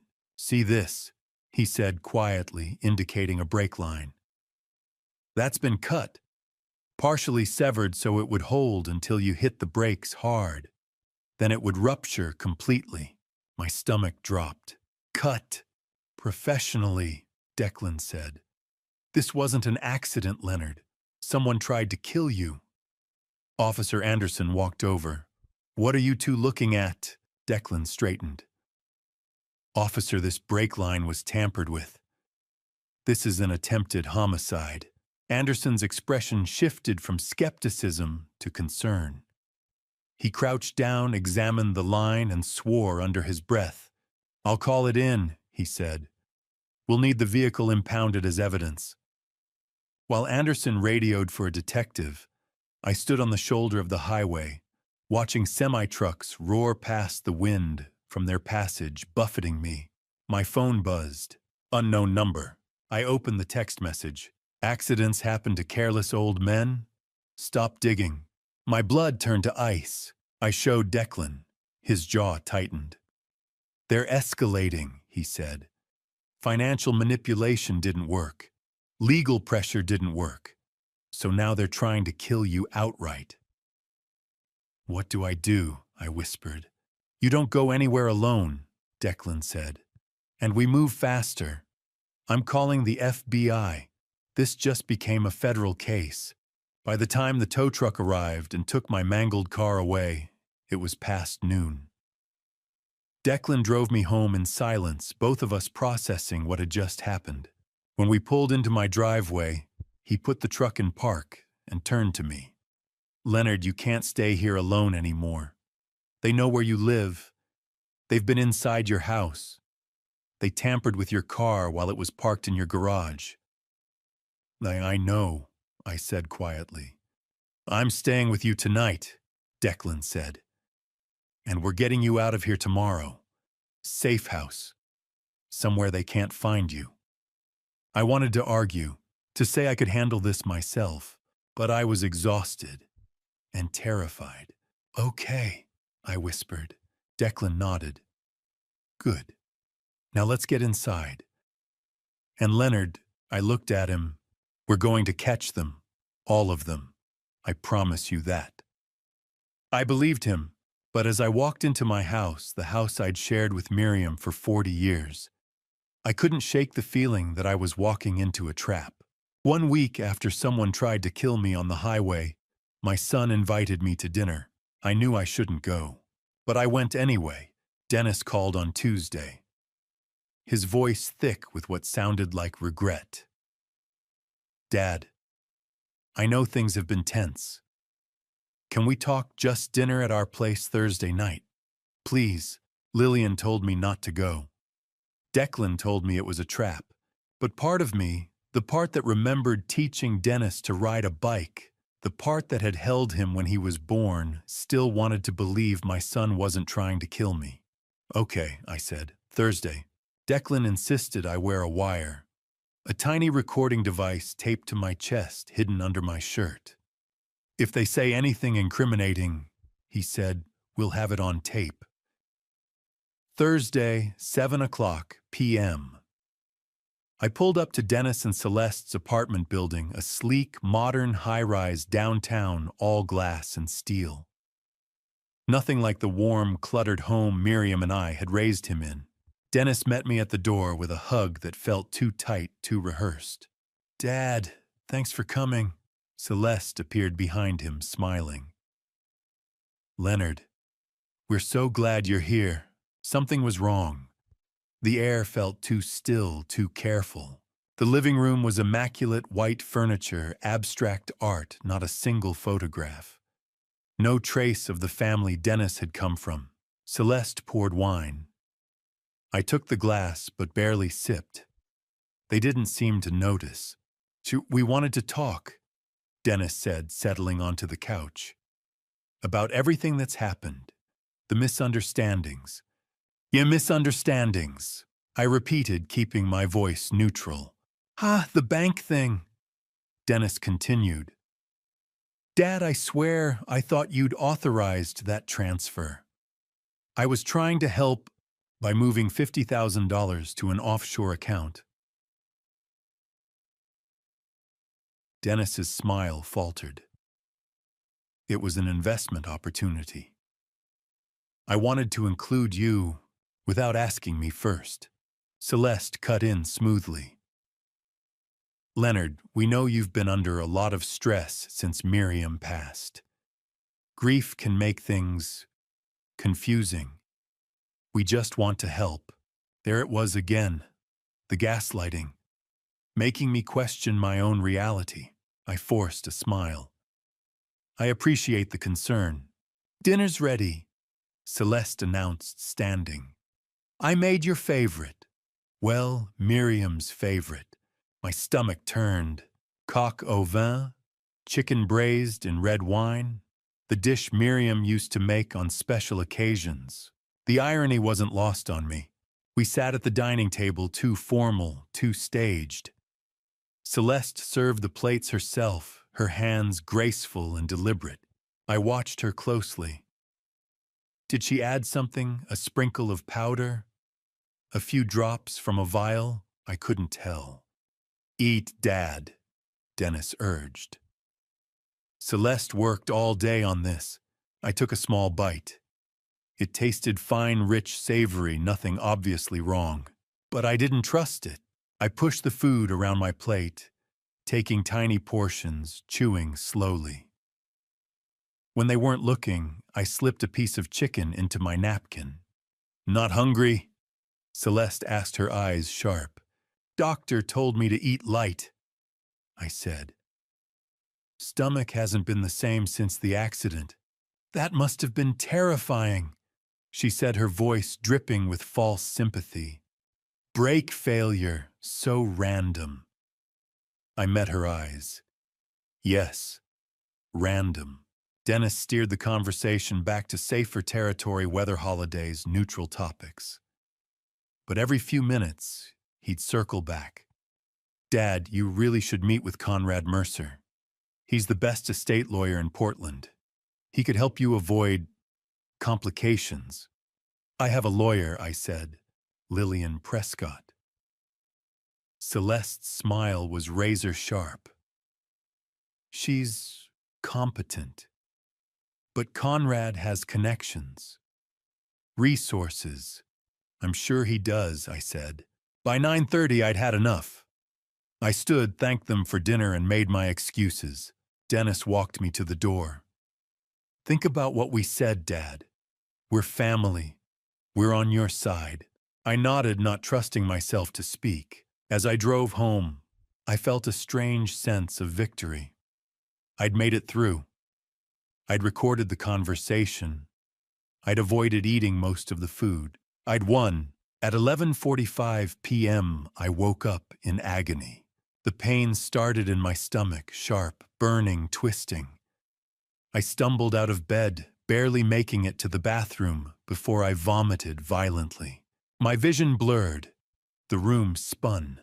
I reached for my phone on the nightstand, but my hands wouldn't cooperate. My fingers felt numb, useless. I collapsed onto the tile floor, gasping. "Declan!" I tried to shout, but it came out as a whisper. Footsteps pounded down the hall. The bathroom door flew open. Shouted Leonard. Declan dropped to his knees beside me. Jesus. Hang on. He pulled out his phone, dialed 911, and scooped me up like I weighed nothing. The drive to the hospital was a blur of streetlights and pain. Providence Portland Medical Center. Emergency room. The fluorescent lights were too bright. Voices swirled around me, nurses, doctors, someone asking questions I couldn't answer. A woman in scrubs leaned over me. "Mr. Ashford, I'm Dr. Helena Cross. Can you hear me?" I nodded weakly. "We're running a blood panel. Just hold on." Time fractured. Minutes felt like hours. Dr. Cross came back, her face grim. "Mr. Ashford, there's thallium in your system. Someone poisoned you." I laughed, a bitter, broken sound, and immediately regretted it as my stomach clenched. "Same thing," I rasped, "that killed my wife." Dr. Cross's expression hardened. "We're calling the police. This is a criminal matter." 2 detectives showed up at 3 a.m. They took my statement, then left to interview Dennis and Celeste. Declan stayed with me, his face tight with fury. "They got you. Even with all our precautions, they got you. Not enough to kill me," I said weakly. "Not yet," Declan said. "But Leonard, they're not going to stop." An hour later, the detectives returned. "We questioned your son and daughter-in-law," one of them said. "They're claiming you must have eaten something earlier in the day. They said the meal was fine, they ate the same food." "They're lying," I said. "We searched their apartment. No thallium, no poison, no evidence." "Of course not," I said bitterly. "They're professionals." The detective hesitated. "Mr. Ashford, without physical evidence, we can't make an arrest. It's your word against theirs." Before I could respond, Conrad Mercer arrived, slick, composed, carrying a briefcase like a weapon. "Detectives," he said smoothly. "My clients are devastated by this unfortunate food poisoning incident. They're cooperating fully. But I trust you're not accusing them of anything without evidence." The detectives exchanged glances. "No charges at this time." Mercer nodded. "Good. If there's nothing else, my clients would like to go home. This has been very traumatic for them." And just like that, it was over. No arrests, no consequences. I lay in the hospital bed, an IV in my arm, pumping fluids and chelating agents to flush the poison from my system. Declan sat beside me, silent and furious. "They tried to finish what they started with Miriam," I whispered. "I know," Declan said, "and they're going to try again." "I know," he said again. "But Leonard, next time they're going to have to go through me first." I closed my eyes, exhausted and defeated. They'd poisoned me in my own son's home, and there was nothing I could do about it. 2 weeks later, I stood in a county courthouse facing the surreal reality that my own son was trying to have me declared legally incompetent. The courtroom was smaller than I'd imagined, from movies' wood-paneled walls. Fluorescent lights, the smell of old paper, and desperation. Dennis sat at the petitioner's table with Conrad Mercer. He wouldn't look at me. Lillian sat beside me, her notebook filled with notes ready for battle. Judge Dorothy Lang presided, a stern woman in her late 60s. Silver hair pulled back in a tight bun, eyes that missed nothing. "We're here," she said, "to determine whether Leonard Ashford possesses the mental capacity to manage his own affairs. Mr. Mercer, you may begin." Conrad Mercer stood smoothing his tie. "Your Honor, Leonard Ashford exhibits clear signs of cognitive decline, rendering him vulnerable and incapable of managing his substantial assets. We have evidence of confusion, memory loss, and poor judgment." He clicked a remote. A video appeared on the screen. It was me stumbling through my kitchen, knocking over a glass, looking disoriented. I didn't remember that. But then I realized it must have been weeks ago when I was still taking Dr. Crane's vitamins, before I knew they were poisoning me. "As you can see," Mercer said, "Mr. Ashford displays significant impairment." Next, he called Dr. Malcolm Crane to the stand. I watched the man who had murdered my wife swear to tell the truth. "Dr. Crane," Mercer said, "you've been Mr. Ashford's physician for how long?" "Approximately 10 years, Crane said smoothly. "And in your professional opinion, does Mr. Ashford suffer from cognitive decline?" "Yes. He exhibits symptoms consistent with early-stage dementia, memory loss, disorientation, confusion. I've documented these symptoms over the past 18 months. It was a masterful performance. Calm, authoritative, completely false. Mercer introduced financial records next, the $50,000 transfer framed as evidence of my poor judgment. Then he called Dennis to the stand. I watched my son walk to the witness box, place his hand on the Bible, and swear to tell the truth. "Mr. Ashford," Mercer said gently, "can you describe your father's behavior over the past year?" Dennis swallowed. "He's been different. Since Mom died. He forgets conversations. He seems paranoid, accusing people of things that don't make sense. I'm worried about him." My heart broke as I listened to him lie under oath. Was this manipulation, or had Dennis convinced himself it was true? Lillian stood for cross-examination, her voice sharp. "Mr. Ashford, isn't it true that you owe your father's company approximately $2 million? Dennis flinched. "That's a business matter." "A business matter," Lillian repeated. $2 million.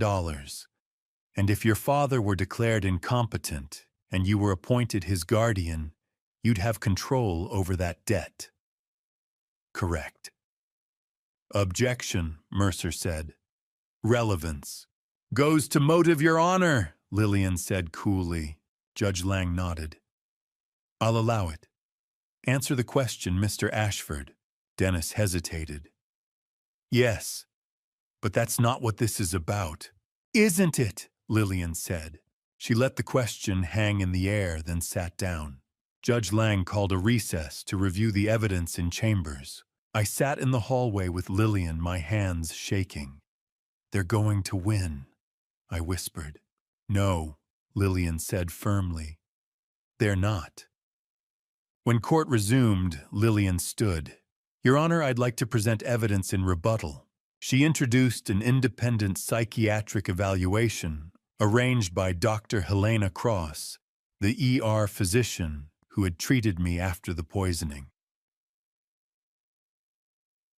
This evaluation, Lillian said, was conducted by Dr. Samuel Rhodes, a neuropsychologist with no prior relationship to either party.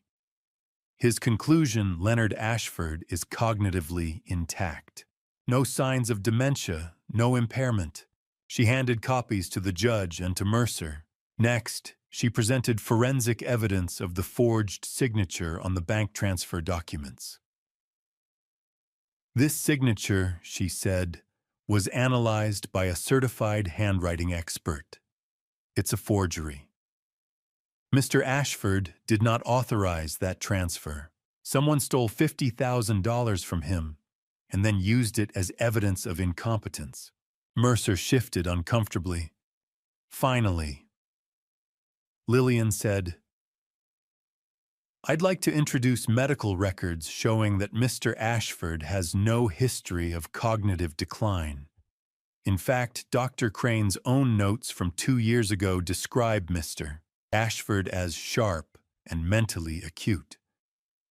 It's only in the past year, after Dr. Crane began prescribing certain medications, that these so-called symptoms appeared." Judge Lang leaned forward. "Are you suggesting Dr. Crane's treatment caused the symptoms?" "I'm suggesting," Lillian said carefully, "that something caused them. And it wasn't dementia." She paused, then played her final card. "Your Honor, I'd like to play a recording. It was made by Miriam Ashford Leonard's late wife 2 days before she died." The courtroom went silent. Lillian pressed play on a small device. Miriam's voice filled the room, weak but clear. "If Leonard is ever declared incompetent after I'm gone, know that it's a lie. My husband is the sharpest man I've ever known.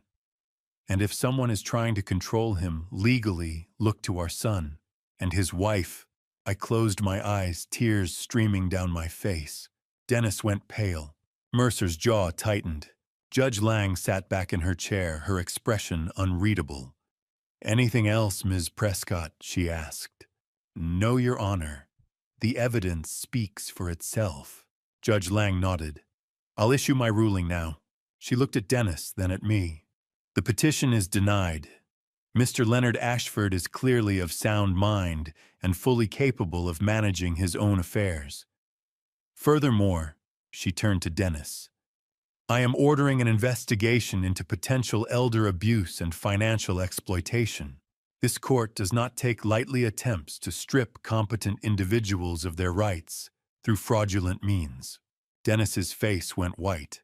Conrad Mercer stood abruptly. "Your Honor, my client acted in good faith." Your client," Judge Lang said coldly, "lied under oath. And you, Mr. Mercer, brought a case with falsified evidence. I suggest you both consult with counsel.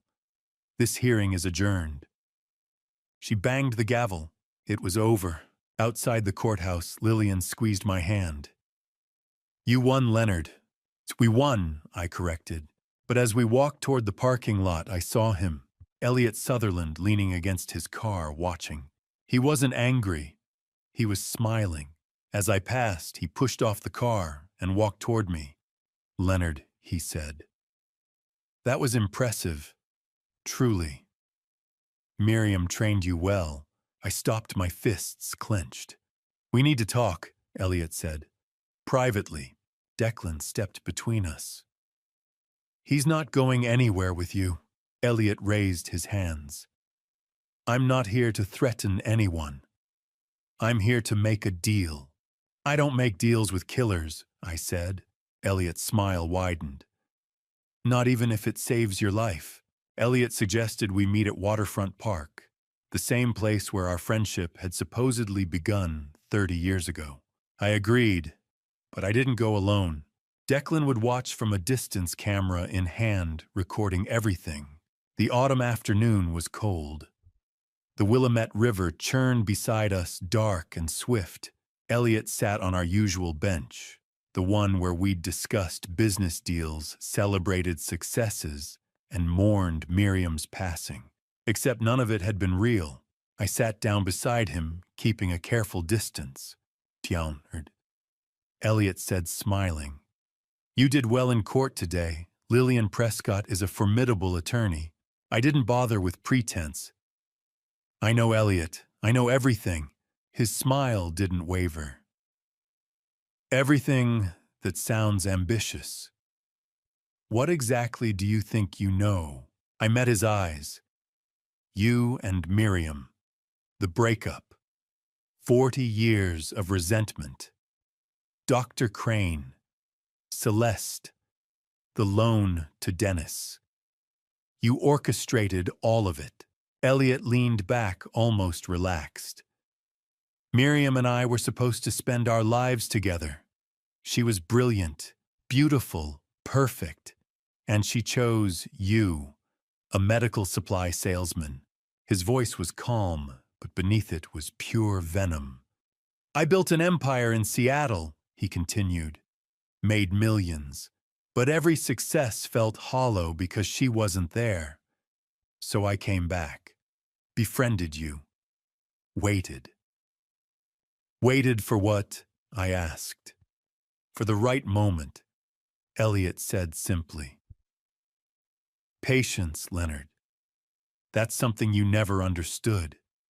You rushed into everything, your marriage, your business, your life, but I played the long game, my hands clenched into fists. Did you kill her? Elliot tilted his head, considering the question. Miriam made her choice 40 years ago. We all have to live with consequences. Some consequences just take longer to arrive. It wasn't a confession, not technically, but it was enough. You introduced Dr. Crane to our family. I said, my voice shaking. You loaned Dennis money so you could control him. You brought Celeste into our lives. You've been planning this for decades. Planning. Elliot said is such a crude word. I prefer cultivating. I cultivated opportunities. I cultivated relationships. I cultivated leverage. He turned to face me fully. Do you know what it's like, Leonard, to watch the woman you love build a life with someone else? To see her happy with a man who didn't deserve her, to attend her son's birthday parties and pretend to be a friend when all you want is to burn it all down. So you did, I said. Eventually. Elliot agreed. But not out of anger, out of fairness. Miriam chose you. So I made sure you'd lose everything she gave you. Your son, your company, your peace of mind, and eventually your life. The casual way he said it made my blood run cold. You won't get away with this, I said. Elliot laughed, a soft, bitter sound. Leonard, I already have.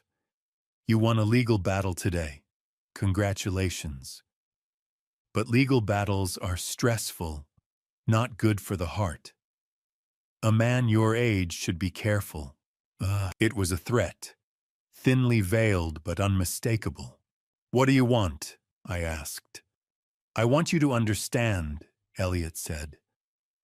I want you to know that every moment of suffering you've experienced, every doubt, every betrayal, every sleepless night was by design. I want you to carry that knowledge with you to the grave. He stood brushing invisible dust from his coat. You should reconcile with Dennis. Settle things before something unfortunate happens. After all, accidents are so common at your age. I stood too, my legs shaking with rage. You're insane. No, Elliot said calmly. I'm patient. There's a difference. He turned to leave, then paused. Leonard, one more thing. I waited. So Miriam called your name at the end. Even as she was dying, even knowing what I'd done, she chose you. Do you know how that felt, to be there in that moment and hear her say your name? My breath caught. You were there. You gave her the final dose. Elliot's smile was cold. She should have chosen me. 40 years ago, she should have chosen me. And because she didn't, I made sure you'd lose everything she loved, your son, your company, your life. That's fair, don't you think? He was admitting it. All of it. But there were no witnesses. No recording device on my body. Declan had the camera, but he was 50 meters away. It was just Elliot's word against mine. Enjoy your victory today, Leonard, Elliot said. But victories are fleeting. Consequences are forever. He walked away, hands in his pockets, unhurried. I stood by the river shaking with fury and grief. My phone buzzed. A text from Declan. Got it all on video. But Leonard, I found something else. Elliot's been moving large sums offshore, and I found encrypted messages. I think he's hired someone. We need to get you somewhere safe. Tonight. Declan insisted on staying at my house that night. I didn't argue. At 2 o'clock in the morning, I understood why. The sound woke me, or rather the near absence of sound. A soft click from downstairs. I lay frozen in bed, listening. Another sound, careful footsteps on the hardwood floor. Someone was inside my house. My heart hammered against my ribs. I reached slowly for my phone on the nightstand, keeping my breathing steady. Declan had installed a security system after the break incident. Why hadn't the alarm gone off? Then I heard Declan's voice, sharp and commanding. "Stop right there! Police! Hands where I can see them!"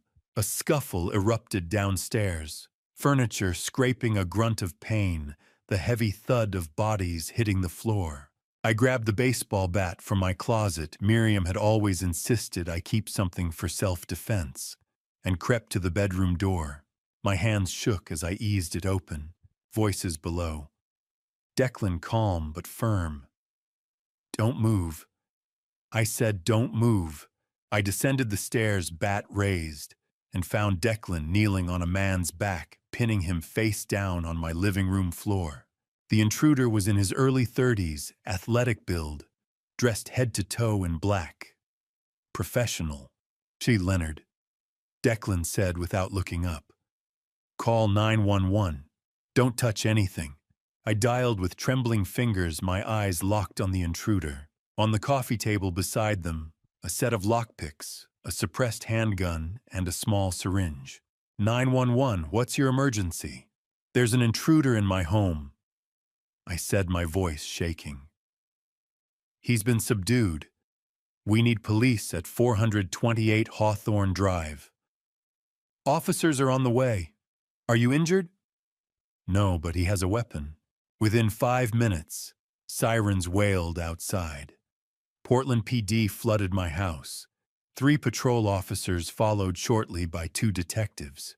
Declan identified himself, flashing his old badge. "Former Portland PD. I was staying with Mr. Ashford for his protection. This man broke in through the back door. I apprehended him before he reached the bedroom." The lead detective, a woman in her 40s named Reyes, examined the items on the table. Lockpicks, suppressed firearm, and this. She picked up the syringe with gloved hands. "We'll need to test this."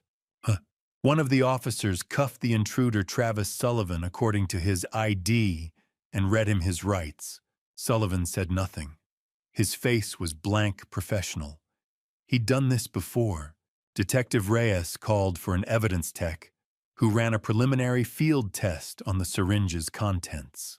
"Potassium chloride," the tech said grimly. "High concentration." Reyes looked at me. "Mr. Ashford, do you know what this is?" I shook my head. "It's a chemical that stops the heart," she said. "In a dose this large, it would cause cardiac arrest within minutes. And unless someone was specifically looking for it during an autopsy, it would look like a natural heart attack." My legs went weak. I sank onto the couch. They were going to make it look like I died in my sleep. "He's not talking," one of the officers reported. Lawyered up immediately. "Check his phone," Declan said. Reyes nodded. The tech unlocked Sullivan's phone, a burner, but not wiped. Encrypted messaging app, cryptocurrency payments, and messages. The most recent one sent 12 hours ago. "Make it look natural. Best a heart attack. Double payment if completed before Thanksgiving." Reyes read it aloud, then looked at me.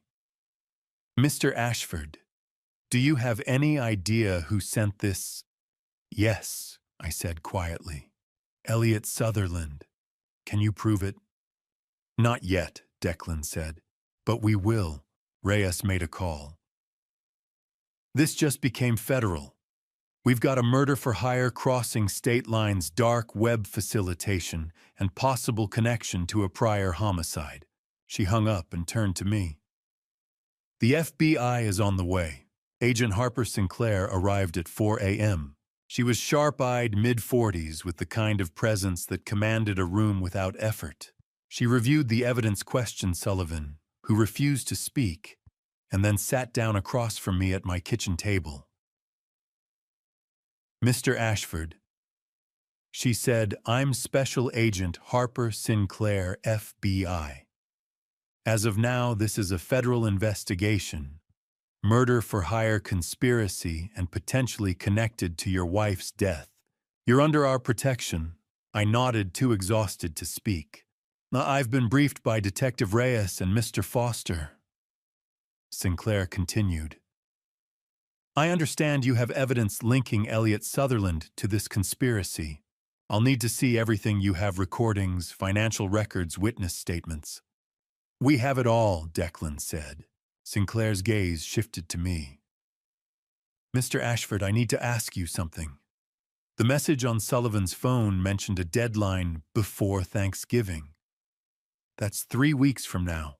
Do you know why that date is significant?" I stared at her, my mind racing. "Thanksgiving. Why would Elliot want me dead before Thanksgiving?" "I don't know," I said slowly. "I don't understand." And then it hit me. Miriam's sealed will. The one Lillian had mentioned. The one that couldn't be opened until 1 year after Miriam's death. April 2025. But Thanksgiving was in late November. 3 weeks away. What happens at Thanksgiving?" Sinclair asked, watching me closely. I don't know," I admitted. "But Miriam left a sealed will. It can't be opened until April, 6 months from now." Sinclair exchanged a glance with Declan. "Is there anything else tied to that date?" "A family gathering, a business meeting." I thought hard. "Dennis and Celeste always hosted Thanksgiving. They invited me every year, even after Miriam died." "And this year?" Sinclair asked. "They invited me 2 weeks ago," I said. "Before the competency hearing." Sinclair leaned forward. "Mr. Ashford, I think they're planning something for Thanksgiving. If Sullivan failed tonight, they'll try again. And whatever they're planning, it's tied to that dinner." My blood ran cold. A trap. Thanksgiving dinner with my son and daughter-in-law. One last chance to finish what they'd started. "What do we do?" I asked. Sinclair's expression was grim. "We set a trap of our own." The FBI moved me to a safe house, an unremarkable apartment in Beaverton. For 2 weeks I lived in limbo while Agent Sinclair built her case. The safe house was comfortable but sterile, beige walls, generic furniture, the kind of place designed to be forgotten. I met with Agent Sinclair daily, answering questions, reviewing evidence, watching my life become an FBI case file. It was exhausting and necessary. Sinclair's team worked fast. Within 3 days, they had a forensic audit of Dennis's finances. The results were damning. Dennis had embezzled $2.1 million over 3 years from the family company, small transfers at first, then larger ones as he grew bolder. The money moved through offshore accounts, then vanished. Some of it went to repay Elliot's loan. Some went to Celeste. The rest was untraceable. Your son," Sinclair said, sliding the report across the table, "has been stealing from you since 2021, right around the time Celeste entered his life." I stared at the numbers, my hands shaking. "He's been planning this for years, or being manipulated for years," Sinclair said. "We're still trying to determine which." 5 days in the FB, I obtained a court order to exhume Miriam's body. I signed the papers with trembling hands, hating every second of it. Dr. Helena Cross, the ER physician who had saved my life after the poisoning, conducted the new autopsy. The results came back a week later. Thallium in the bone marrow, in hair samples preserved from the original autopsy. Miriam had been poisoned over a period of 3 to 6 months. The official cause of death was changed from stroke to homicide by poisoning. Sinclair showed me the report in the safe house. Your wife was murdered, Mr. Ashford. We can prove it now. I closed my eyes, tears streaming down my face. Miriam. My beautiful, brilliant Miriam. She had known. She had tried to warn me, and they had killed her for it. The FBI reopened the cases of Celeste's previous husbands. Spencer Reed, 2008. Hiking accident in Rocky Mountain National Park. New evidence Reed's climbing harness showed signs of deliberate wear, frayed in a way consistent with sabotage, not natural degradation. Nolan Bennett, 2010. Boat explosion on Lake Tahoe. New evidence traces of an accelerant found in archived debris from the wreckage. The explosion wasn't an accident. Both cases were now homicide investigations. Celeste was a serial killer. 10 days in the FB, I brought in Dr. Malcolm Crane and Conrad Mercer for questioning. Separately, in interrogation rooms designed to break people. Crane lawyered up within 10 minutes. Refused to answer a single question. Mercer lasted 5 minutes before invoking his right to counsel. Neither of them talked. They're scared, Sinclair said. But they're more scared of Elliot than they are of us. At least for now. The breakthrough came on day 12. Sinclair's financial crimes unit traced the cryptocurrency payments from Travis Sullivan backward through a labyrinth of shell companies. The trail led to a company registered in Delaware, which was owned by a subsidiary in the Caymans, which was owned by another subsidiary in Singapore, and at the end of the chain, a holding company tied to Elliot Sutherland's business empire. But it was insulated, layered, designed for plausible deniability. He's smart, Sinclair said, spreading the financial documents across the table. Every transaction has a buffer. Every company has a legitimate front. If we arrested him now, his lawyers would tear us apart in court. So what do we do? I asked. We get him to confess, Sinclair said. Or we get one of his accomplices to flip. On day 14, Agent Sinclair sat across from me in the safe house and laid out the brutal truth. Mr. Ashford, we have enough evidence to arrest Dennis for embezzlement. We can charge Celeste with 3 counts of murder across 3 states. We can charge Dr. Crane and Conrad Mercer as accessories to murder and conspiracy. She paused. But Elliot Sutherland. Every connection runs through intermediaries. He's protected. Unless we get direct evidence, a confession testimony from one of the others, he walks. I felt rage boiling up inside me. So the man who orchestrated my wife's murder just gets away with it? Not necessarily, Sinclair said, leaning forward. We have one shot, Thanksgiving dinner, at your house. I stared at her. We wire your entire home, she continued. You invite all of them, Dennis, Celeste, Dr. Crane Mercer, and Elliot. You sit down at that table and you make them talk. You get them to admit what they did. On tape. Admissible in court. I couldn't find the words. That's insane. It's risky, Sinclair agreed. But it's our only option. Travis Sullivan won't talk.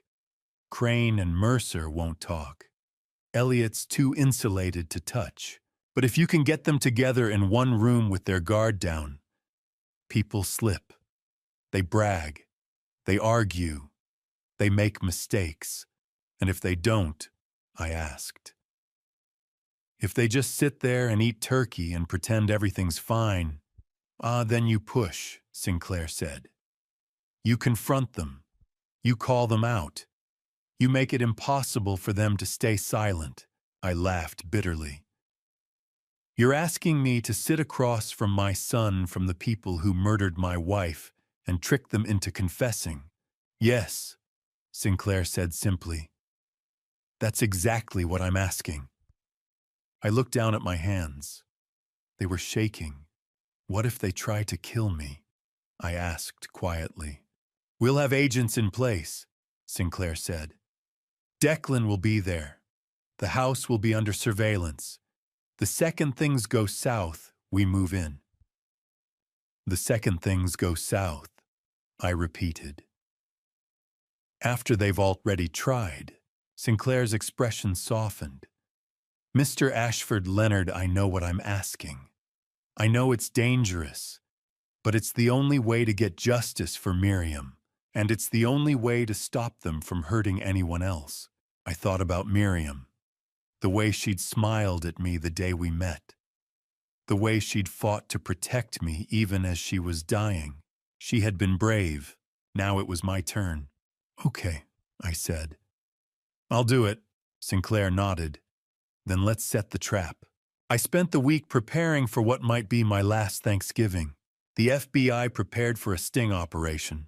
Both of us hoped I'd survive it. Agent Sinclair's tech team invaded my house on Tuesday morning, installing pinhole cameras in every room, microphones hidden in light fixtures, panic buttons disguised as everyday objects. I watched them turn my home into a trap, and I felt Miriam's presence in every corner. The surveillance setup took 6 hours. Cameras in the living room, dining room, kitchen hallways. Even the bathroom, just in case, Sinclair said.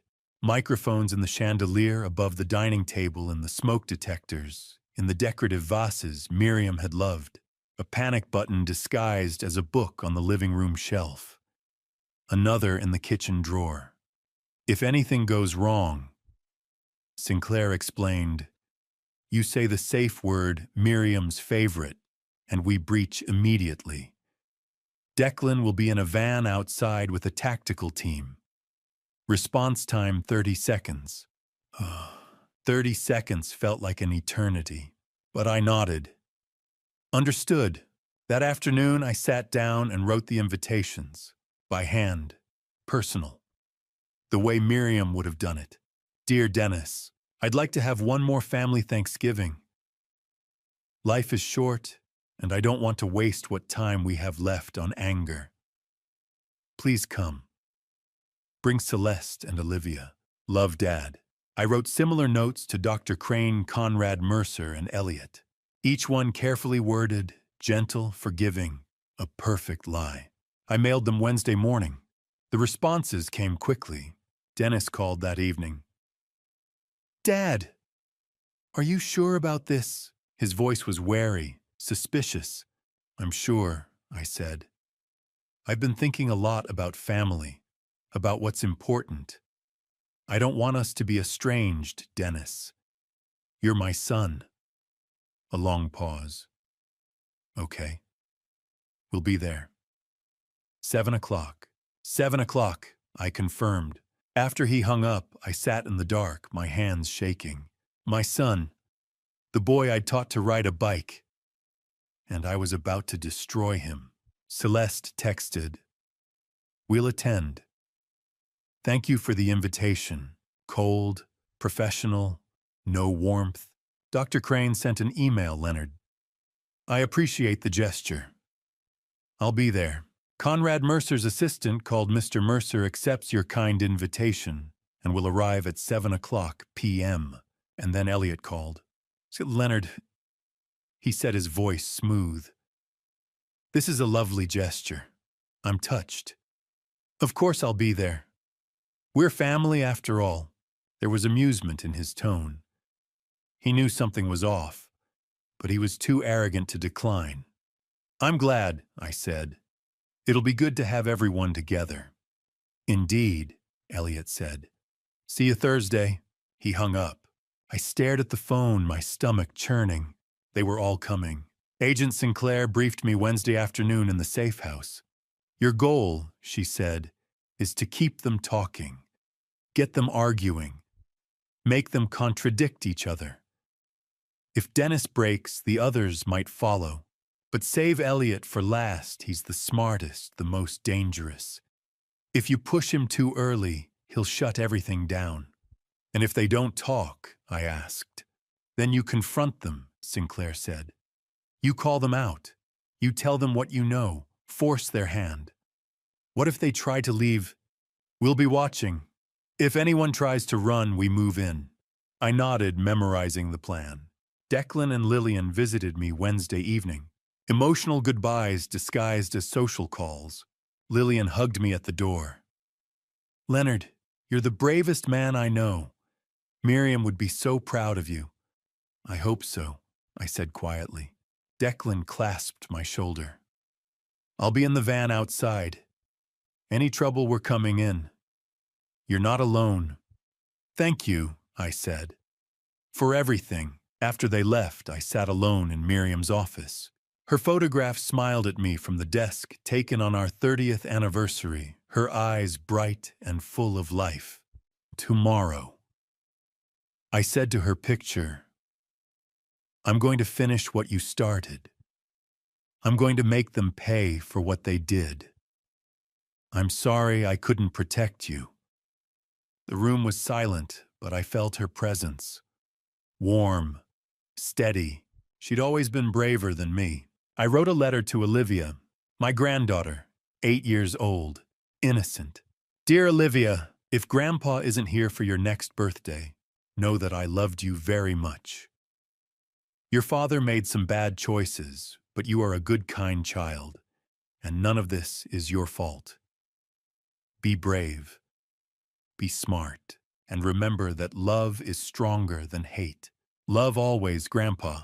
I sealed the letter and left it with Lillian's contact information, just in case. Thanksgiving morning arrived cold and gray. I dressed in my best suit, the navy blue one Miriam had loved. She'd always said it made me look distinguished. I stood in front of the mirror adjusting my tie, 65 years old, about to walk into a room full of people who wanted me dead. But I wasn't afraid anymore. I was angry, and I was ready. Agent Sinclair's voice crackled through the earpiece hidden in my collar. Leonard, you're wired. Video and audio are live. Your safe word is Miriam's favorite, say that, and we breach immediately. Are you ready? I looked at Miriam's photograph one last time. 40 years of love against Elliot's 40 years of hate. Let's end this, I whispered. At 6:30 p.m., I set the table. Plates, silverware, wine glasses, the good china Miriam had saved for special occasions. Everything perfect, everything in place. A trap disguised as a family dinner. At 6:50, I heard the first car pull into the driveway. My hands were steady, my mind was clear. I walked to the front door and opened it. Before Leonard confronts his enemies, I want to hear your thoughts. Comment below, who do you think is most guilty, Dennis Celeste or Elliot? Rate this video out of 10, and let me know you're still watching. Your engagement means everything and pushes me to bring you more powerful stories. Quick reminder, some elements ahead are dramatized for educational purposes. Not your style. No problem, exit now. Ready? Let's watch the mask come off. They arrived one by one, each wearing a mask of civility over guilty consciences. By 6:30, they were all seated at my table. The Last Supper. I watched them take their places, Dennis and Celeste to my right, Elliot to my left, Dr. Crane and Conrad Mercer across from me.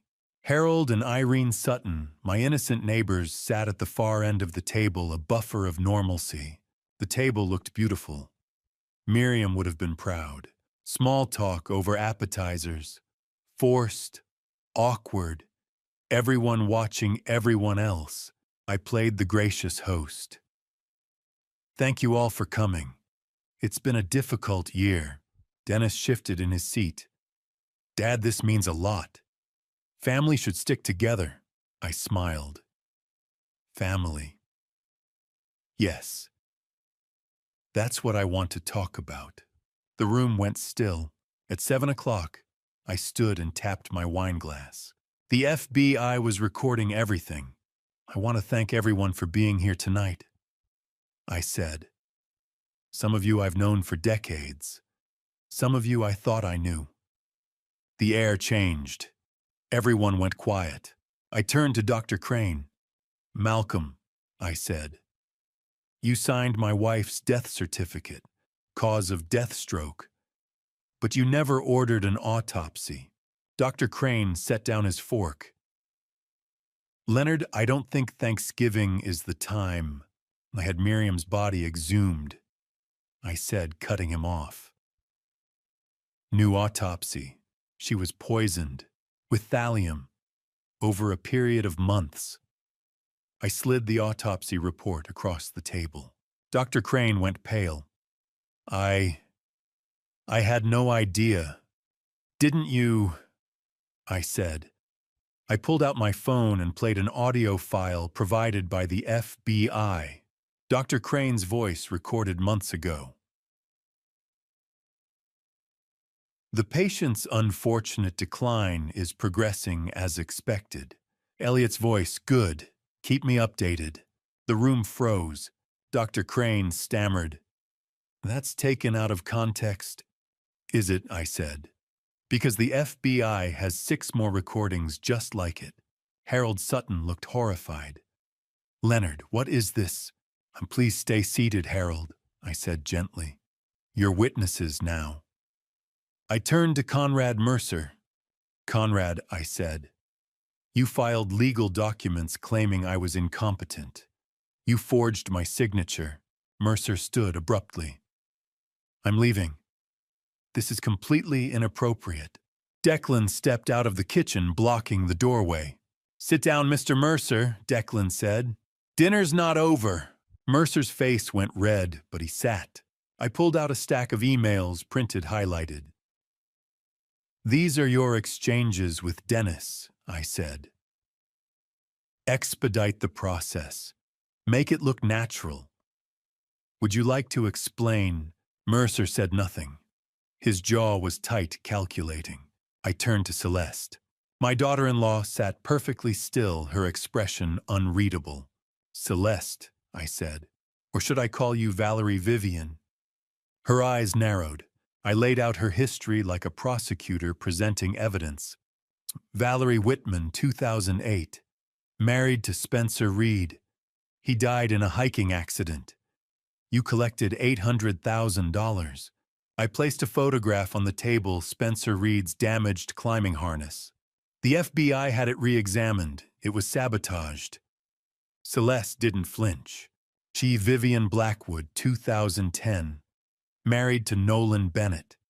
He died in a boat explosion. You collected $1.5 million. Another photographed debris from the boat marked with evidence tags. You're in traces of an accelerant. The explosion wasn't an accident. I spread the FBI photos across the table like playing cards. Harold and Irene Sutton looked horrified. Irene started to stand. Please, I said to them. Stay. You need to hear this. Irene sank back down her hand, clutching Harold's. And now, I said, turning back to Celeste. You're here, married to my son. And 6 months after you entered our lives, my wife is dead. Celeste's expression didn't change. She was ice. Mark, you're very good at this, I said quietly. You find men with money. You marry them. You kill them. And you move on. That's an interesting story, Celeste said, her voice calm. But you can't prove I had anything to do with Miriam. Can't I? I said. I placed one final document on the table, a financial record. The FBI traced payments from an offshore account to Dr. Crane. The same account that received transfers from Dennis, and before that, from Elliot Sutherland. Celeste stood her chair, scraping back. This is insane, she said. You invited us here to accuse us of murder based on what conspiracy theories and old police reports. She walked toward the door. Sit down, I said quietly. She stopped her hand on the doorframe. We're not done, I said. Dennis, your turn. My son looked at me, his eyes filled with tears. The mask was cracking. Dennis, I said, my voice shaking. Did you know, when you married her, did you know what she was? Dennis opened his mouth, closed it. His hands were trembling. I, did you know she was going to kill your mother? I asked. No, Dennis said, his voice breaking. I swear I didn't, but you knew about the embezzlement, I said. $2.1 million.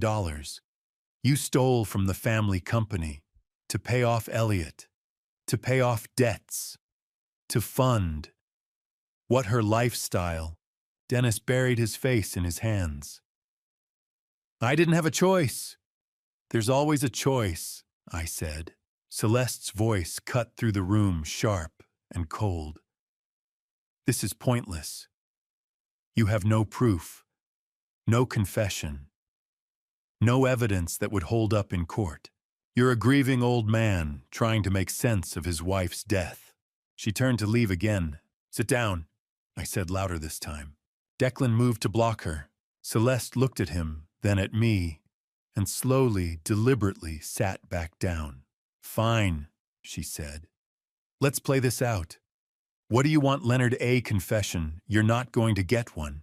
I looked at my son, at the boy I'd raised, the man I no longer knew. Dennis, I said softly. Tell me the truth. Did you help her kill your mother?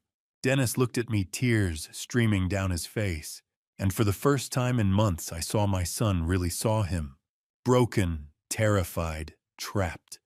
I didn't know, he whispered. Not until it was too late. And by then, I was in too deep.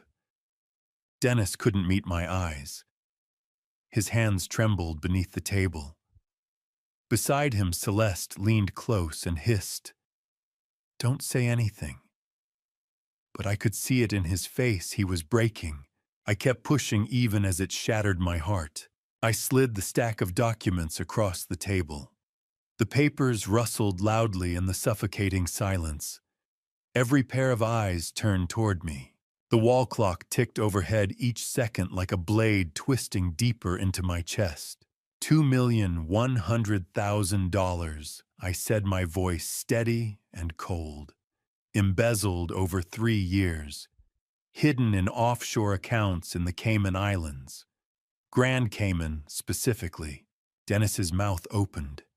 His lips trembled as if to deny it, but no sound came out. Dad, I can explain. His voice cracked. Your mother discovered it? I said, cutting him off. I pulled out the photocopied journal page, Miriam's elegant handwriting, painfully familiar, and placed it in front of him. I pointed to a single line written in dark blue ink. March 2023. She wrote about it here. I read the words aloud slowly. Dennis is stealing from his father. I need to find proof. Dennis flinched as if struck. Sweat gathered on his forehead. Dad, Your mother spent the last 6 months of her life investigating you. I continued, my voice trembling despite my effort to control it. The woman who gave birth to you, raised you, loved you more than her own life. She cried every night, Dennis. Did you know that? I didn't want this, he sobbed. Tears poured down his face. I was drowning in debt. An investment went bad. I didn't know what to do. Then Elliot said he could help, but then Celeste. Shut up, Dennis, Celeste snapped. But he couldn't stop. The words spilled out like a dam collapsing. I'm sorry, Dad. I never wanted this. They said Mom wouldn't suffer. Dr. Crane promised she'd pass peacefully. I never thought she'd find out. His voice broke completely. I just needed money to pay off the debts. I was weak. And then it was too late to stop. My chest felt crushed. My son. My blood. Did you know they were going to kill your mother? Dennis shook his head violently, tears dropping onto his lap. Not at first. I thought it was just making her sick. To keep you distracted. To buy time. But by the time I realized, she already knew. She confronted Celeste in February. He looked at Celeste, voice shaking. And Celeste said it was too late. That if I didn't see it through, I'd go down too. The room went deathly still. Then Dennis whispered, barely audible, "It was Elliot's plan. All of it. He orchestrated everything from the beginning." I slowly turned toward the man seated at the far end of the table, Elliot Sutherland. The man who had eaten at my table hundreds of times. My closest friend for 30 years.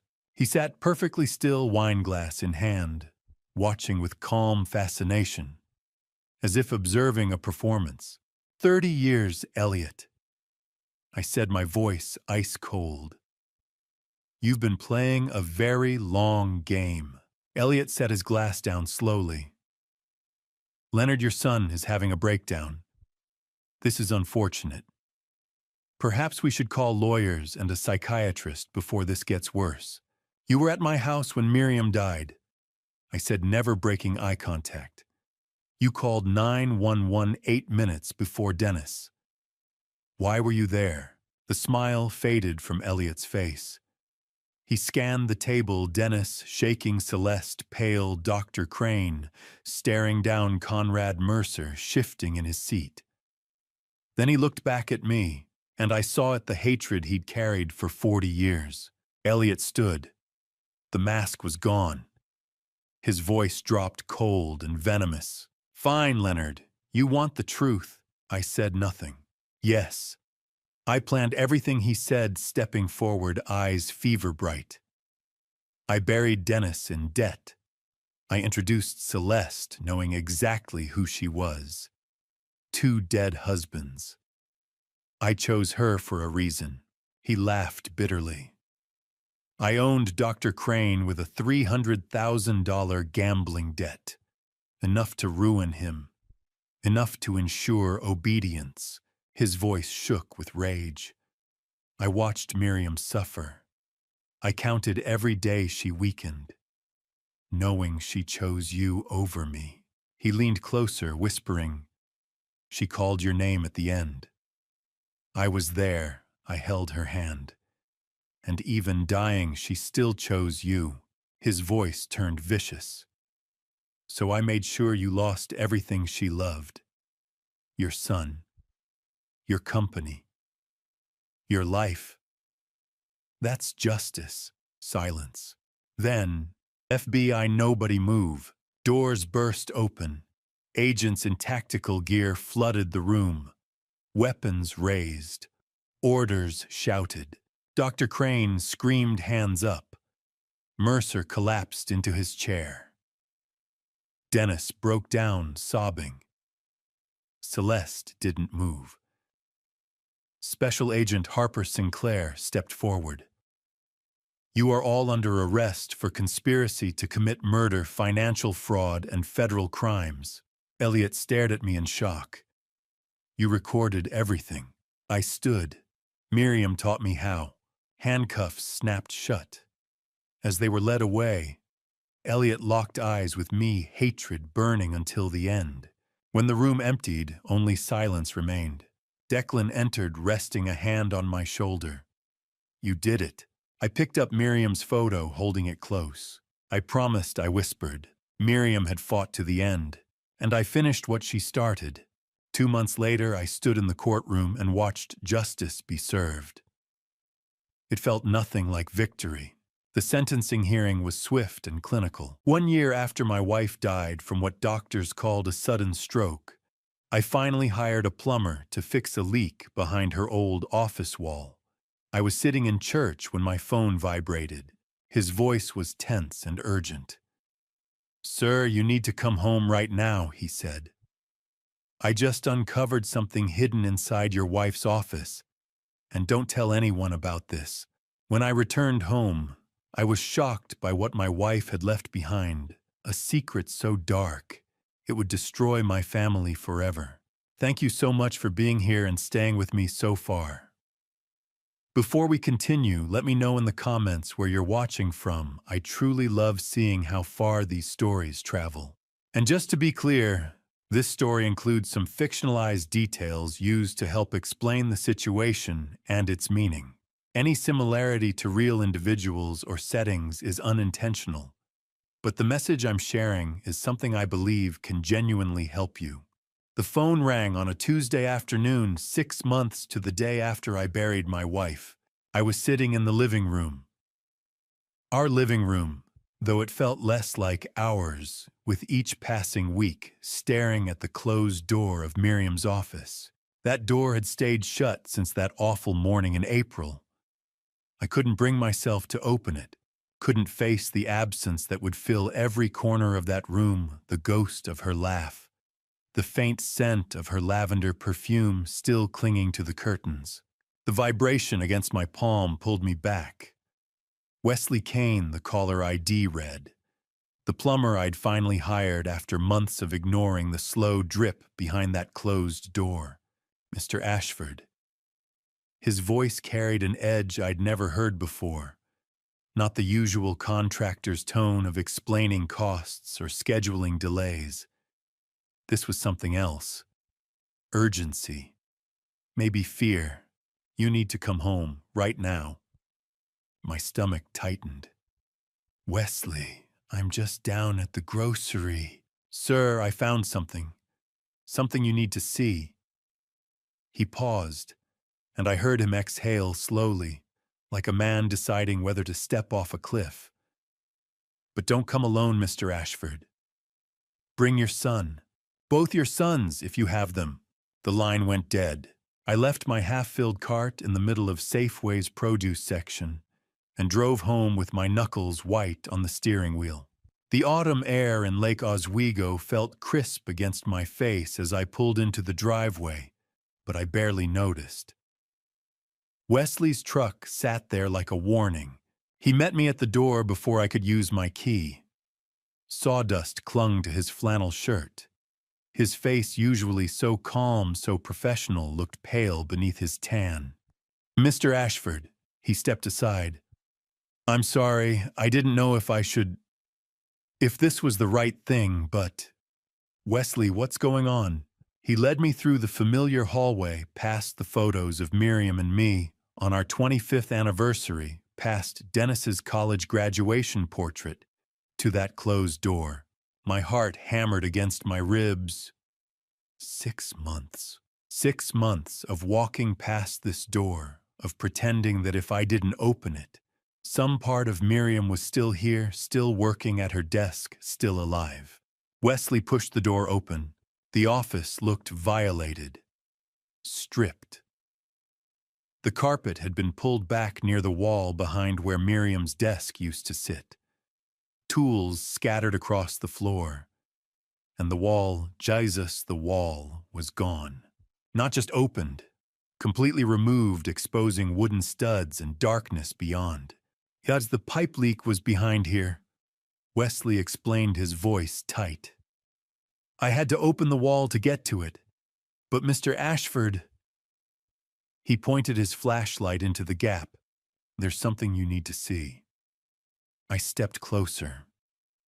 The flashlight beam cut through the shadows, illuminating what shouldn't have been there, a space. Hidden, deliberate, maybe 5 feet by 6 feet carved out between the walls of Miriam's office and the bathroom beyond. The drywall on the hidden side had never been painted, never been finished. This wasn't some old architectural quirk from when the house was built in the 80s. Someone had built this. Recently, secretly, and in the back corner of that hidden space embedded in the wall, like a secret heart, sat a small safe. I didn't open it, Wesley said quickly. Didn't touch anything after I saw it. But Mr. Ashford, your wife... He trailed off, clearly unsure how to finish that sentence. My wife had hidden this. Miriam, who'd shared everything with me for 42 years, had built a secret room in our house and never said a word. The safe had a digital lock. 4 digits. My hands shook as I punched in our anniversary 0615, June 15th, 1982. The day we'd promised to share everything, to have no secrets. The lock clicked open. Inside, 3 things waited in the darkness: a USB drive, a leather-bound journal I recognized as Miriam's, the one she'd always kept in her desk drawer, and a stack of manila folders, each tab marked with a name in her precise, careful handwriting. I pulled out the folders one by one, my mind refusing to process what I was seeing. Dennis, my son. Celeste, my daughter-in-law. Dr. Malcolm Crane, our family doctor. Elliot Sutherland, my business partner of 30 years, my best friend. Mr. Ashford. Wesley's voice seemed to come from very far away. I think someone's been in here before. Before me, I mean. Look at the dust. He was right. In the beam of his flashlight, I could see it now, disturbed patterns in the thin layer of dust coating the hidden room's floor. Faint impressions. Footprints carefully obscured, but there. Someone had known about this room. Someone had been searching. Wesley shifted his weight, uncomfortable. That's why I said about calling the police. And your son. This feels wrong, Mr. Ashford. Like something bad wrong. My phone buzzed in my pocket. I pulled it out with numb fingers. Dennis. Calling. I stared at his name on the screen, my boy, my only child, and didn't answer. Couldn't answer. Not until I understood what the hell my dead wife had been hiding from me. Wesley cleared his throat. I should go. Give you some privacy, but Mr. Ashford. He met my eyes